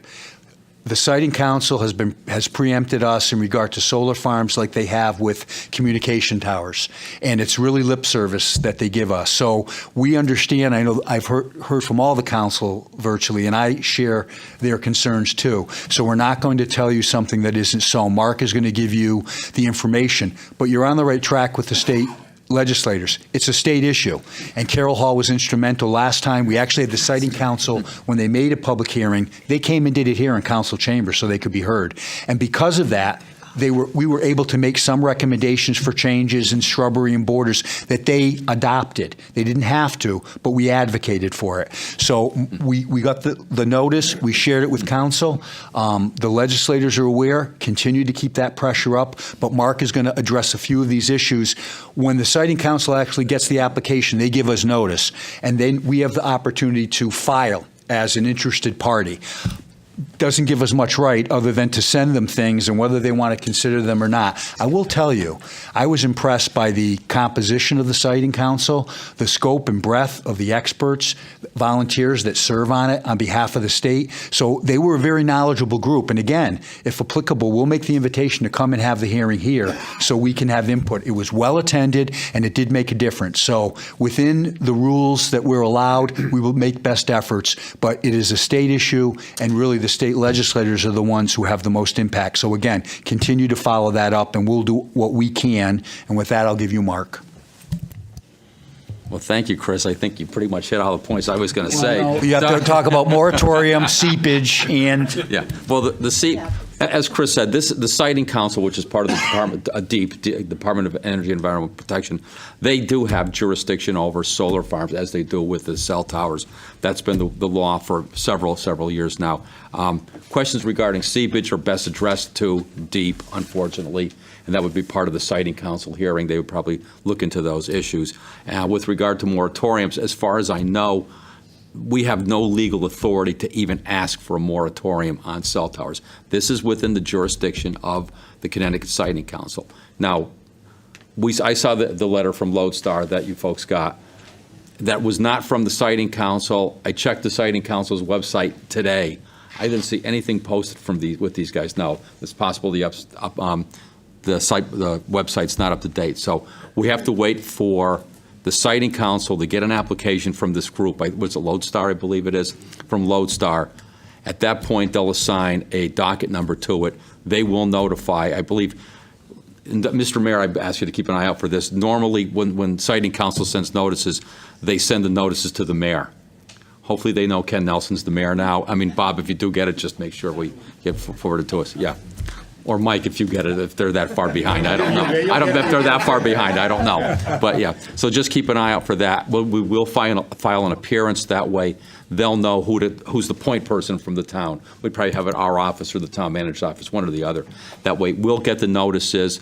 And siting council rules are kind of odd for the solar panels. The size of the solar panel, the amount of electricity they generate, governs the type of hearings they have. The big solar farm up on Broadbrook Road, the Nutmeg Solar one, that had a massive hearing.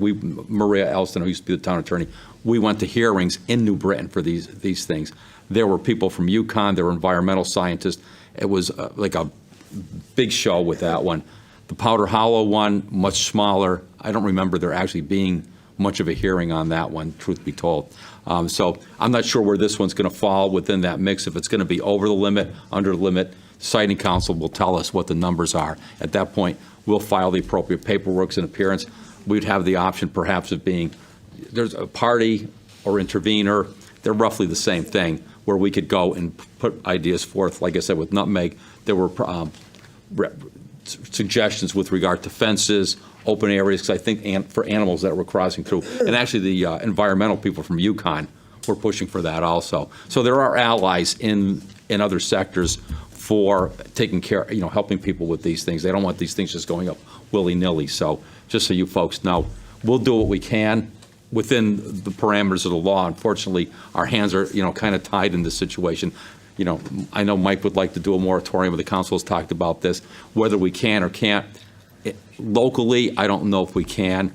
We can ask our state reps, state senators to help out with this. That's, like I said, we'll help, we'll do what we can in the capacity that we can do it. I don't want to make any promises and say, oh, we're going to do it, we're going to stop it. You can't. I don't want to make that kind of promise. All set? We're done with Mark. So Mark says we're good to go. We can block them. Councilman Ludwig. Not necessarily, Mr. Mayor. So, through the mayor to the turn, appreciate that. So what is the difference between a party, interested party, and an intervener? I think it's key for the public to understand this. I'm not quite, I don't have the statute in front of me. There's a statutory definition of what the difference is. It's the intervener. We were intervener back on Town Farm, Broadbrook Road. Sorry, Doug. Broadbrook Road. It's almost like being a party to the case. Or not a party, but yeah, you're more actively involved, I believe. Even though I understand we have in your theory, no legal right. Again, at some point, it's our town. We have 3 now already in town. Is there any limit within the Siting Council state statutes per town? I understand there could be other applications. We've done our part, like everything. We've done our part, and now it's getting to a point where it's in my opinion, it's out of control. It's just my opinion. I don't speak for anyone else. So I would like us to see, and again, I want through the manager to the council, that even if we can't do a moratorium, again, I want to come out against this. We can do. It's we've in a done this in the residential past. neighborhood. It's We in can a pass residential neighborhood. We can pass a resolution that we can share with the Siting Council. And again, this is something that our state legislators, they can seek to amend the law, and that would be inappropriate to say, look, at any town of our size, we've done our fair share. Right. There should be a limit. On the 4th one, we should have veto power. And we can propose that. Every year I know our legislators ask, is there any legislation that you would like us to champion for the town, and we can include that when they make that request of us. But certainly, we can prepare for your consideration at the next meeting a resolution that you say enough is enough, and we would like to have input or veto power going forward. It certainly does not hurt. There probably are other towns that feel the same way. I thought Simsbury did something. I thought Simsbury is one of the towns that did it. And I also think it's important, I don't know if it's through you to the state reps, to understand how the energy's distributed. It's not as evenly distributed as everyone thinks it is.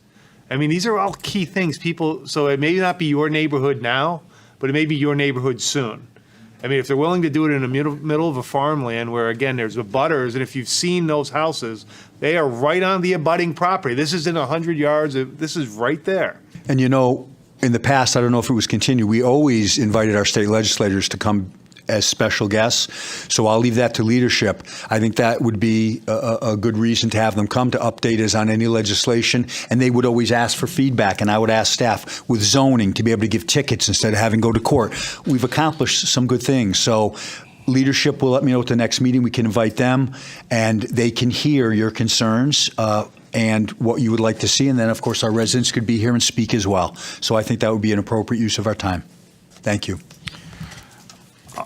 Also, along with what Councilman Ludwig's saying, there's a town in Connecticut that was built, and it was built by high tension wires.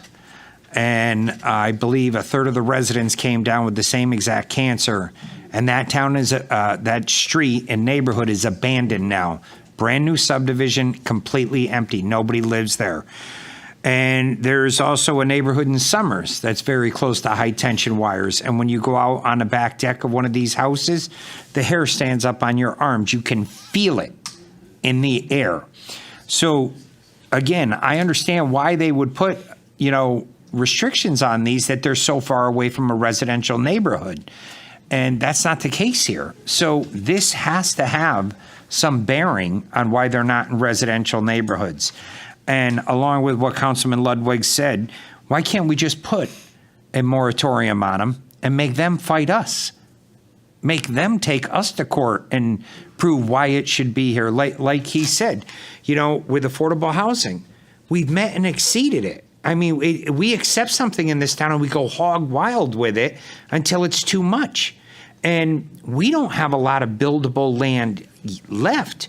Forget about for farming, but for expansion to grow our grand list so we can prevent these tax increases. So I say we go forward with the moratorium because they need us to get their building permits and stuff like that, and let it go to court. And let's start defending our community. The state of Connecticut, if they want these solar fields so bad without the say of the community, start in Fairfield. And then let's see what the residents in Fairfield say. Stack their town full of solar fields. Then let's see how far it goes in this state. But no, they pick on little towns like Enfield. Well, I don't accept that anymore. So I'm ready to fight the fight. And the town attorney has heard you, and it's under his purview. So he will research that, and we will have an answer at the next council meeting for your consideration. Thank you. You're welcome. If we're done with that, I would invite up Acting Director of Economic Development for a quick report, Christy Koistinen. See, John, we do more than one thing at once. Yeah. Well, no, we're juggling a lot. Christy is going to do an update because we had promised in regard to the real estate RFP and also a second one. She'll just give you a quick update. Yes. All righty. Good evening, everyone. So for our RFP/Q for real estate agency services, little background, back in March of 2019, we issued a RFQ/P, and Century 21 All Points Realty was selected. They did a great job with multiple sales, but the contract has since expired, and we decided it's time to go out for bid again. This will be issued within the next week to 2 weeks, and it will be open for 4 weeks to give everyone interested enough time to put together a proposal and also for us to spread the word.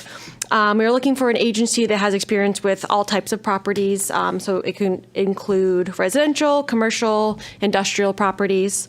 And thanks to Councilor Mangini's recommendation, I did reach out to the Greater Hartford Association of Realtors, and we will be taking advantage of their advertising opportunities. We'll be advertising for 4 weeks in their weekly e-newsletter that goes out to all of their members, and also we'll be advertising on their website as well, just to get the word out. Also, obviously, word of mouth is always a great way as well, so if anyone here, or if anyone's still watching, knows any realtors, please send them our way. And if any of you have other suggestions, I would be happy to take them to get the word out. So information on this bid will be on the town's website on the finance page under bid/request for proposals. And by the next meeting on the 18th, it should be posted, so we'll have the exact date of when the opening will be. And also, Chris allowed me to steal a little bit of time. I'm going to condense my wording because it is way past my bedtime. So Last year, our office issued an RFQ for qualified on-call property maintenance services, and at that time, we only received 2 responses. Both contractors have been great to work with, but I would like to expand this list, as I know that there are some awesome local contractors out there that may not have known about this opportunity. And these services are specific to properties that are in violation of our property maintenance ordinance. Mainly, the duties would be regarding mowing the grass, removing clippings, removing overgrowth, that kind of stuff. They don't actually touch the property itself. It's just specifically the lawn. And I will skip all this fun stuff, and I will go down to, long story short, the RFQ will be open tomorrow, and the responses will be due Thursday, January 4th at 11 a.m. Information can now be found on the town's website on the finance page under bids and / request for proposals. So anyone interested, please look on the website for all the information, the scope of work, everything that we'll need for the proposals or for the qualifications. And yes, that's it. I'll be back in a little bit. Christy, I have Yes, a question for of you. course. On the RFQ for the Realtor. Yes. Is there a requirement that the Realtor must live in the town of Enfield? I do not believe that we have that. Okay, because there is with Connecticut, the swing of values is huge within our state. And, we get appraisers from down in the southern part of the state, and they have no clue what the values are up here. So I personally think it's crucial that we have a local Realtor, and we do have, I'm going to say, at least 1,000 licensed realtors in the town of Enfield. And I think it'd be a slap in the face to them if we didn't stay local. Of course. And try to hire one of them who know our market very well. I think Gretchen had the contract before. She did a great job representing the town. She did. She knows the area. She knows the values. And I personally think we should try to keep it within our community. Oh, and that'll definitely be a key factor. I know when we went out to bid back in 2019, there were 3 proposals that we received. One was from, I believe, Bridgeport. The other one was from Florida. So it really doesn't make sense. And that's why we rejected them. Yes, exactly. Right. So I think we should cast a wide net in case we don't get anybody. That's why we're trying to do this in public and getting the word out on this, the town attorney, Realtor. But we want to get as many qualified people as we possibly can to apply. It breaks our heart when, it closes, you get one or none, and then somebody, well, I never heard about it. So that's why we reached out to Cindy and to you as well about where we should advertise. So I think you should leave it as it's written, because otherwise you might not get anybody, but when we go to look and you go to choose, that's a key consideration, and we're allowed to take the lowest qualified bidder, and those other criteria come into play. Councilman Mangini. Just to add to Mayor Nelson, in addition to local advertising, I'm thinking we should go to Greater Hartford Association of Realtors, MLS. She just said she did. I wish you brought a pen. But it was Greater Hartford Association of Realtors. But you've got Connecticut Association as well. Just to make sure, because the last time, if I'm not mistaken, the feedback I got from many realtors was that the net had not been cast that wide open, and there was some dispute, there was some confusion, and there was some issues going on. I think you remember that as well. So if we can make it as fair across the board, as possible, that would be good. That's our goal. And I think you'll agree with me on that, Ken. You do. I do. Thank you. He's doing this. He's doing this. Thank you, Christy. Should we back up? Okay, thank you so much. I'll leave it on. That's it for my report and special report of staff. Okay. Unfinished business. There is reports of special committees of the council. Are there any tonight? Seeing none, moving on. Unfinished business. Seeing none. New business, consent agenda. Request to transfer funds from other supplies and materials to professional services, $3,800. There is no budget impact.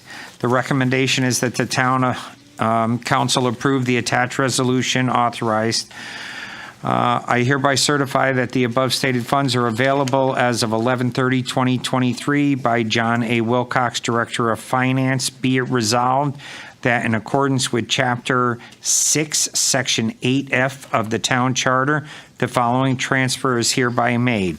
From recreation programs, other supplies and materials, $3,800, to recreation programs, other professional services, $3,800. Date prepared 11/27/2023, prepared by Jason Neely, Director of Libraries. Second. Motion's made and seconded. Any questions? It's consent agenda. Show of hands. All in favor? It's unanimous. Thank you. Appointments of the council. The first appointment, we have the term of Joseph Mule expires 12/31/2023. Reappointment will be until 12/31/2027. Are there any comments, questions, or concerns? This is just a reappointment, and he is a alternate. Motion to approve? Motion's made. Is there a second? Motion's made and seconded. Close nominations? No, it's not.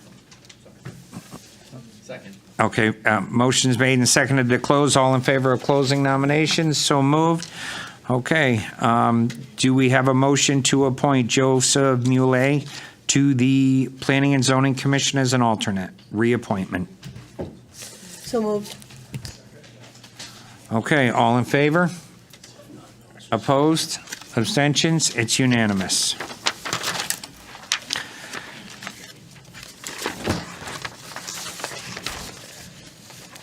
The next is the term of Francis Alimo, expires 12/31/23. Reappointment will be until 12/31/27. So, is there a nomination for?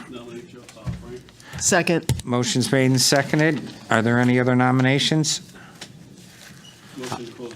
Motion's made to close nominations and seconded by Bob Crissati. All in favor of closing nominations? Okay. I'll entertain a motion. Oh, okay. All right. All in favor of supporting Frank Alimo? Full-time member? Opposed? Abstentions? It's unanimous. Okay, number 3, we're going to hold off for right now. So we're going to move on to number 4. The term of Mary Ann Turner expires 1/1/24. Reappointment will be till 1/1/28. Are there any other nominations? Seeing none, motion to close nominations. Motion to close. Motion's made and seconded. All in favor of closing nominations? Okay. All in favor of Mary Ann Turner for ZBA? It's unanimous. Okay. Now we're at C, resolution to settle property tax assessment appeal for 612 Hazard Avenue.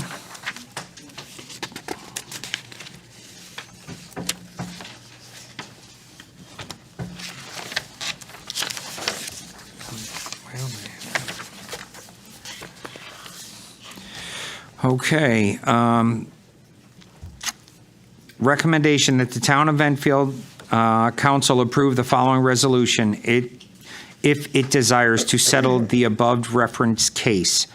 Resolved that the Town of Enfield does hereby authorize the Town Attorney James N. Talberg or his designee to settle the outstanding tax assessment appeal in the following action. Metal Manor LLC versus Town of Enfield, docket number HHB-CV-22-67 or 6074594S. The fair market value of the property known as 612 Hazard Avenue to be reduced to $1 million for the grand list of October 1st, 2021, and October 1st, 2022. Date prepared 11/22/23, prepared by the Office of the Town Attorney. So moved. Motion is made Second. and seconded. Any questions, comments? Chris, nothing to add? No, the Okay. town attorney advised you appropriately in executive session and gave you the background, and there was consensus to proceed. Okay. Can I get a roll call, please? Counselor Crisati. 4. Counselor Finger. 4. Counselor Hendrickson. 4. Counselor Ludwig. 4. Counselor Mangini. 4. Counselor Nasuda. 4. Mayor Nelson. 4. Deputy Mayor Pisner. 4. Counselor Santinella. 4. Counselor Ungary. 4. And Counselor Sakala. 4. 11 in favor, none against. Okay. Moving on, we have D, resolution authorizing the town to submit a community investment fund, CIF, for the 2030 application to the Connecticut Department of Economic and Community Development, Connecticut DECD, for Making Connections, Hazardville Institute and Beyond project. So, there is no budget impact. The recommendation is the adoption of the attached resolution to authorize the town of Enfield to submit a Community Investment Fund 2030 grant application to the state of Connecticut, acting by the Department of Economic and Community Development for the purpose of making connections, Hazardville Institute and Beyond project. Whereas pursuant to CGS Section 32-285A, the Connecticut Department of Economic and Community Development is authorized to extend financial assistance for economic development projects, and whereas it is a desirable and in the public interest that the town of Enfield make an application to the state not to exceed $3 million in order to undertake the Making Connections, Hazardville Institute and Beyond project, and to execute an assistance agreement. Now therefore be it resolved by the Enfield Town Council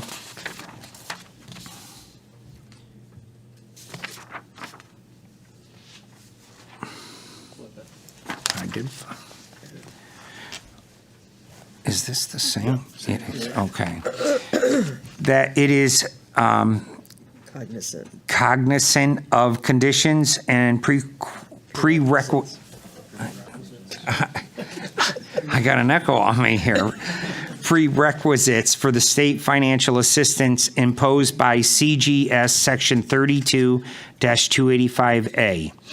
That the following of an application for the state financial assistance by the town of Enfield in an amount not to exceed $3 million is hereby approved, and that the town manager, Christopher W. Bromson, or his designee, is directed to execute and file such an application with the Connecticut Department of Economic and Community Development to provide such additional information to execute such other documents as may be required, to execute an assistance agreement with the state of Connecticut for state financial assistance if such an agreement is offered, to execute any amendments, decisions, and revisions thereto, and to act as the authorized representative of the town of Enfield. Date prepared 11/27/2023, prepared by Office of Economic and Community Development. Motion's made and seconded. Questions, comments, or concerns on this? Mr. Mayor, our Acting Director of Economic Development, Christy Koisten, is here in case you have any questions. I will just remind the council this has been a long-standing project supported by the town in many different ways, and I also will say that the building is ours. There's a long lease, but ultimately it will revert to the town of Enfield upon completion of that lease. If there's questions for Christy, please proceed. Councilman Ludwig. Real quick, not a question, just again, what people need to understand too, the folks who have been working on this project for many years, they also spent a lot of their own money to do this. So, I mean, there is, when you talk about volunteerism, they actually have, again, used not only their hard work, but also some of their own money. So hopefully we're so close to getting this done. We talk about finishing projects, and if you haven't had a chance, if you appreciate architecture and you appreciate the feel of an old brick building, I'm telling you, you should take a walk in there, because right when you walk in, all you do is feel welcome. I mean, there's nothing like a beautiful old brick building. And the folks who have volunteered, and there's many of them, again, they've done it for many years. And I think, again, hopefully we're very close to finally opening up this building. And Mr. Mayor, perhaps just, Chrissy, can you tell us what the grant is intended for, just Yeah. briefly? Sure. So, like the resolution says, it's up to $3 million. And you pretty much said everything I was going to say. The group has worked tirelessly for decades to renovate this building. So this is going to help complete the highly anticipated project, and also add some additions to the area. So the North Central Connecticut Chamber of Commerce, that's a mouthful at this hour, is on board to relocate to the Institute's first floor. And the second floor is actually going to be an area of community and business events. And there's also going to be some IT enhancements that'll make the room fit for presentations or any other media requests that may be made by the groups interested in the space. And then also this includes a village parking lot, which will make these building functions a lot easier to provide parking for. I know parking is a big thing. And then also the town owns 2 parcels north of the Institute, which will allow this parking lot to come to life. So lots of exciting things that we can finally kind of close this chapter and have it be used as it should be. So, yeah. Thank you. I should have started there. And we can we could have waived we can waive the reading of those. I was going to say, it's have so another confusing. one right after. Maybe and then we can explain it. We can explain it in Can layman we get terms. Gabby back up here to do some of this? Yeah. We'll get rid of the legalese. Nobody understands that. We'll always explain it so the public understands, but waiving the reading is a good thing sometimes. So first, I want to say, Especially at 10:30. this is a project that has been taken on by a group within our community, and I'm going to say it's been over 30 years that they've been working on this building, for no money, all volunteers. I know the extent they've gone to try to keep the historic value to the building as far as the door hinges on the front door. And this was years ago. I just walked into a conversation about it. There is a group that owns property that abuts this building, and they are donating land to help make the parking lot possible. At this point, I'm not going to mention their names because I don't know if it's okay. I will find out, and I will gladly mention it at the next meeting if they're okay with it.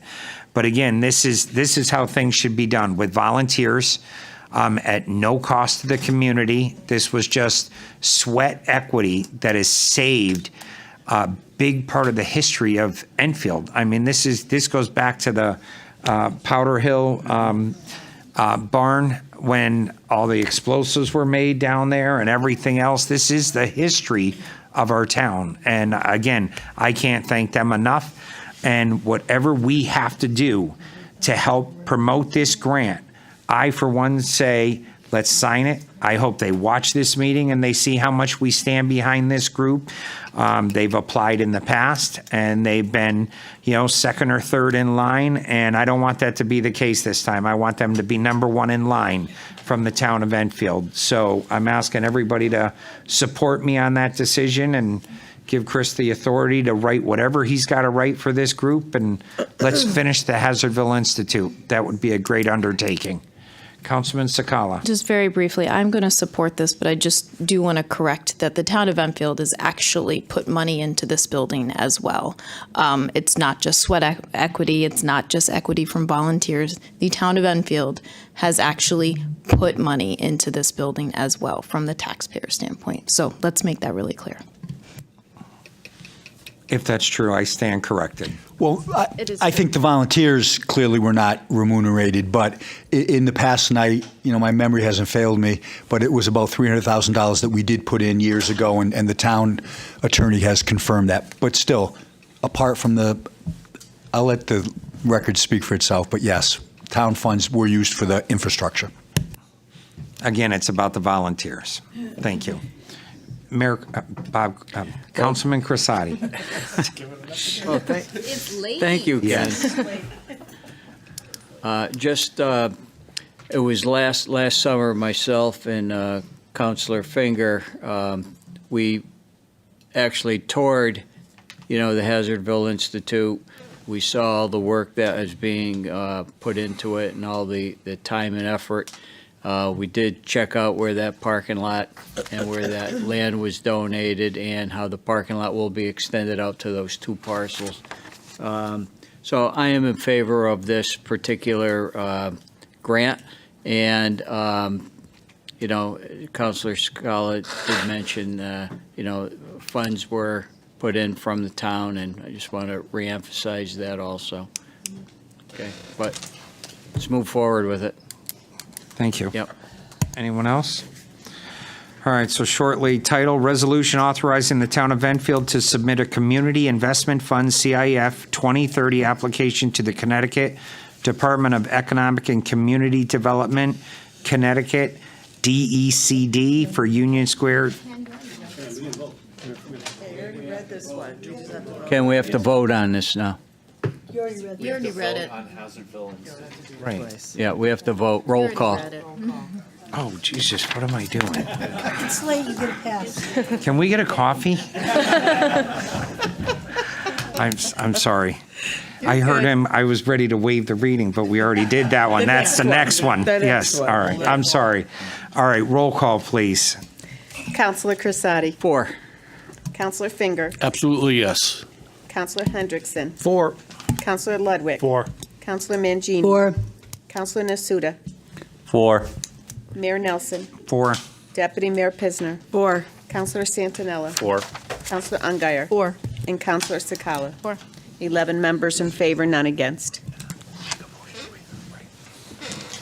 All in favor? Beautiful. Thank you, everyone. Congratulations, both of you. I mean, I know you've been there from the start, and hopefully we get this and we can close it up, make it happen. All right, moving on. Title, Resolution Authorizing the Town to Submit a Community Investment Fund CIF 2030 application to the Connecticut Department of Economic and Community Development, CTDECD, for the Union Square Transit-Oriented District Mixed Income Family Housing Project. Motion to waive the reading. Second. Can't. Motion's made and seconded. All in favor of waiving the reading? All opposed? Abstention? Yeah, one opposition. All right, well, we're waiving it. Okay. So Now, we'll start at the right point. Christy, could you please give us an overview of what this CIF grant is for and for whom, please? Sure. So I did give a quick overview at the last town council meeting in November. So unless anyone, has any questions, I don't have to, or if you want me to go over the basic information of the project that was previously discussed. It was the picture that I showed, 2 buildings. I believe it's roughly 70 units between the two. I wish I had my other paper with me, but this application, they did want me to note that they're currently refining the numbers of their budget, so they're anticipating a funding request of about $4.5 million. But as the resolution states, we are just requesting your approval of up to $5 million, just in case the numbers are slightly higher. But yes, any questions? And can you just state for the public which project this is, where it is, Oh, I'm so and sorry. who the Yes. developer is that's asking for our assistance with the grant? Of course. So the project name is Union Square, and the kind of co-applicants are Impact Residential Development. We have been working with them since, I believe it was 2022, when we issued an RFP. This is the project that is at the space where the old Strand Theater and the Lamani Center sat. We demolished those properties, and Union Square is the project that Impact is currently in front of planning and zoning for. they are requesting that we help them with this application as well. And this is the subject of most of the comments made at public communication to tie it together for those folks at home. Okay, questions? Councilman Sakala. I don't have questions. Do you want to do comments at the same time too? Yeah, go ahead. Okay. So I actually didn't have a problem with waiving the reading, but I did want us to read the exact same part for this one that we did for the last one, which is the budget impact is none. And the recommendation, which is on this, it says the adoption of the following resolution to authorize the town of Enfield to submit a community investment fund 2030 grant application to the state of Connecticut acting by the Department of Economic Community and Development for the proposed Union Square Transit-Oriented District Mixed Income Family Housing Project.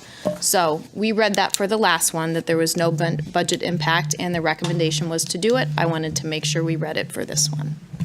Thank you. Okay, anyone else? Okay, so I'm just going to say, like I said before, that I would support this grant for like a parking structure or something like that, because I think that's crucial to the development of Thompsonville. And until we do that, I think we're just putting the cart before the horse. We have to address the parking, which is already a problem, and we just can't make it worse. So at this point, like I said, I can't support this grant moving forward. So at this point, roll call. Excuse me, Mr. Mayor, I just need a motion and a second so that we can vote on this one. We just did it to waive the reading, but we didn't. I'm sorry. Thank you. Second. Motion's made and seconded. Roll call, please. Councilor Crisati. You have to vote now. Okay, okay. I won't give you my explanation, no. I'm sorry, what was your vote? No. Thank you. Councilor Finger. Against. Councilor Hendrickson. Against. Councilor Ludwig. Against. Councilor Mangini. Councilor Nasuda. Against. Mayor Nelson. Against. Deputy Mayor Pisner. Against. Councilor Santinella. Against. Councilor Ungary. Against. And Councilor Sakala. For. 2 members in favor, 9 against, no abstentions. Okay, thank you. Moving on. Congratulations, Christy. Any other business proper to come before the said meeting tonight? I don't see any. Public communications applies only if prior to 11 p.m. It is prior to 11 p.m. Angela, come on up.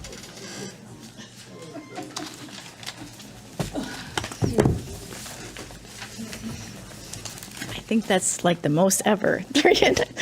Angela Foss, 16 Crescent Beach Drive.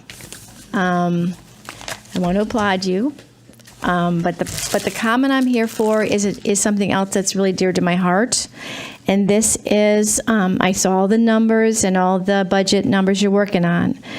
I want to remind you about the schools. I know that some of you are new to this council. The schools' roofs. I am a teacher at Parkman Elementary School, and our roof's leaking really bad. And so I know that all these other items are really important, but we have hundreds of children in these buildings, and we need to protect our children. I mean, there's really nothing more important than protecting our children. And so I'm just asking you to, when you're tossing these numbers around, to picture children walking down hallways with rain, on top of their heads. But thank you for everything you have done tonight, and we do applaud you. Thank you. Thank you, Angela. Anyone else? Gretchen.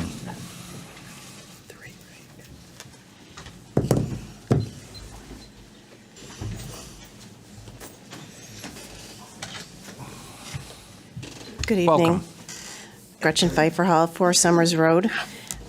Here with a couple of different hats on and comments on a couple of things. It was sort of an enlightening evening.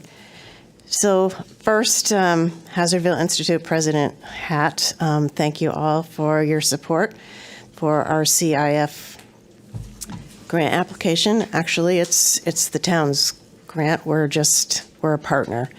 And yes, the town has invested money in the building, and we're very grateful for everything that the town has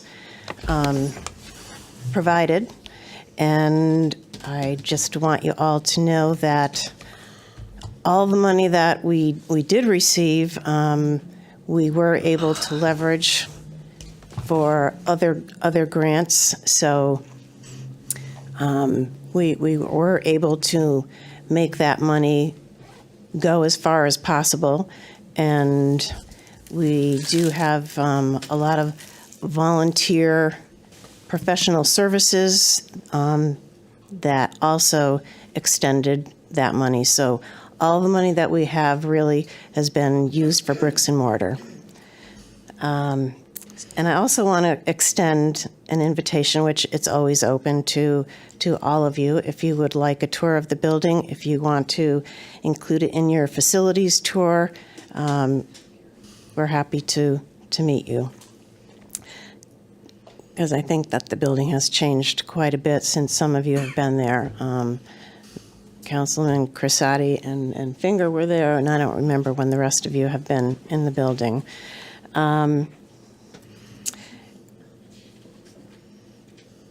Well, I was going to say something about parking in Thompsonville, and maybe it's a moot point, but because I do own, my husband and I own some property on Prospect Street and can certainly testify that parking is really a problem, especially in the winter. But I also wanted to talk about Powder Hollow, the ball field. I don't really have a dog or pony in this race, whatever the saying is. I don't have kids, but when I was a kid, I used to get dragged down there to watch my brothers play Little League, and I think that it's a ball field that deserves to be maintained and upgraded for our residents, be they kids, be they adults that play there. And, you know, we're an aging population, and we need to do everything we can to attract new, younger families. And that means these, oh, really? Okay. I'll come back because I have something else. Is there anyone else who would like to come up?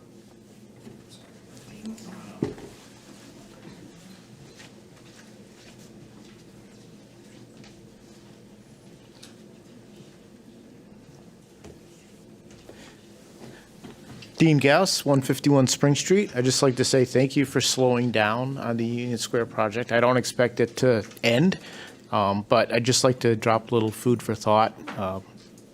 I've known some very smart people in my life, and some of the best advice I got is, how do you eat an elephant? One bite at a time. And I think that's probably the best thing for Thompsonville, is to go slow. It's not Thompsonville Acres or Thompsonville City. It's Thompsonville Village. It's small, and probably thinking small and moving in small increments would probably be the best thing to do. You can move faster, more strategically that way. Instead of, it seems like every large project, everybody wants to do something big down there. That always ends up bad. A more long-term, shorter increment plan might be better for that area. That's all I wanted to say. Thank you. Thank you, Dean. Anyone else? Come back up, Gretchen.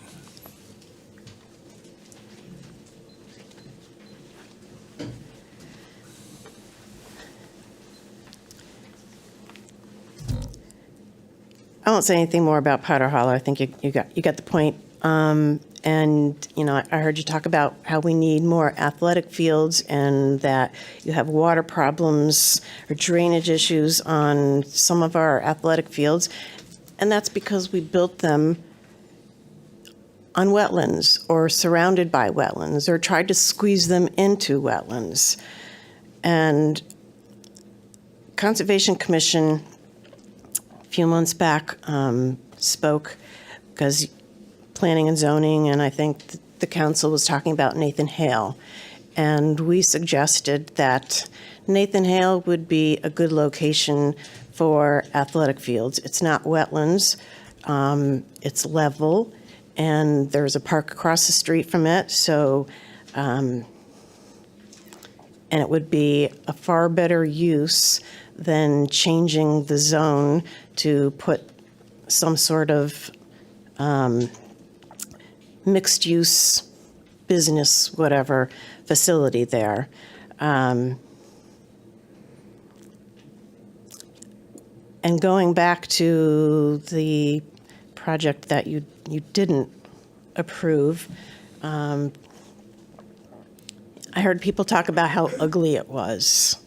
And I know that you're not really the correct place to bring this up, but there are Thompsonville Design Village standards, and those need to be considered for any projects being constructed in Thompsonville. And lastly, I was the last person who was, well, I was the real estate agent working for Century 21 that had the contract to sell town's excess properties. And I just want to say that I did enjoy working with Nelson and with Christie, and I think I worked hard and did a good job, and I just would like to say that there was no confusion when I submitted the application for the bid, and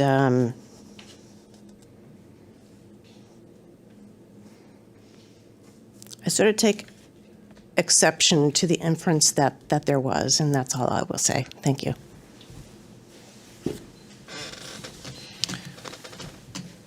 Anyone else? Anyone else? Okay, Counselor Communications, relax, it's still early. Anybody? Councilman Communications? Motion to adjourn. Second. Motion's made and seconded, all in favor?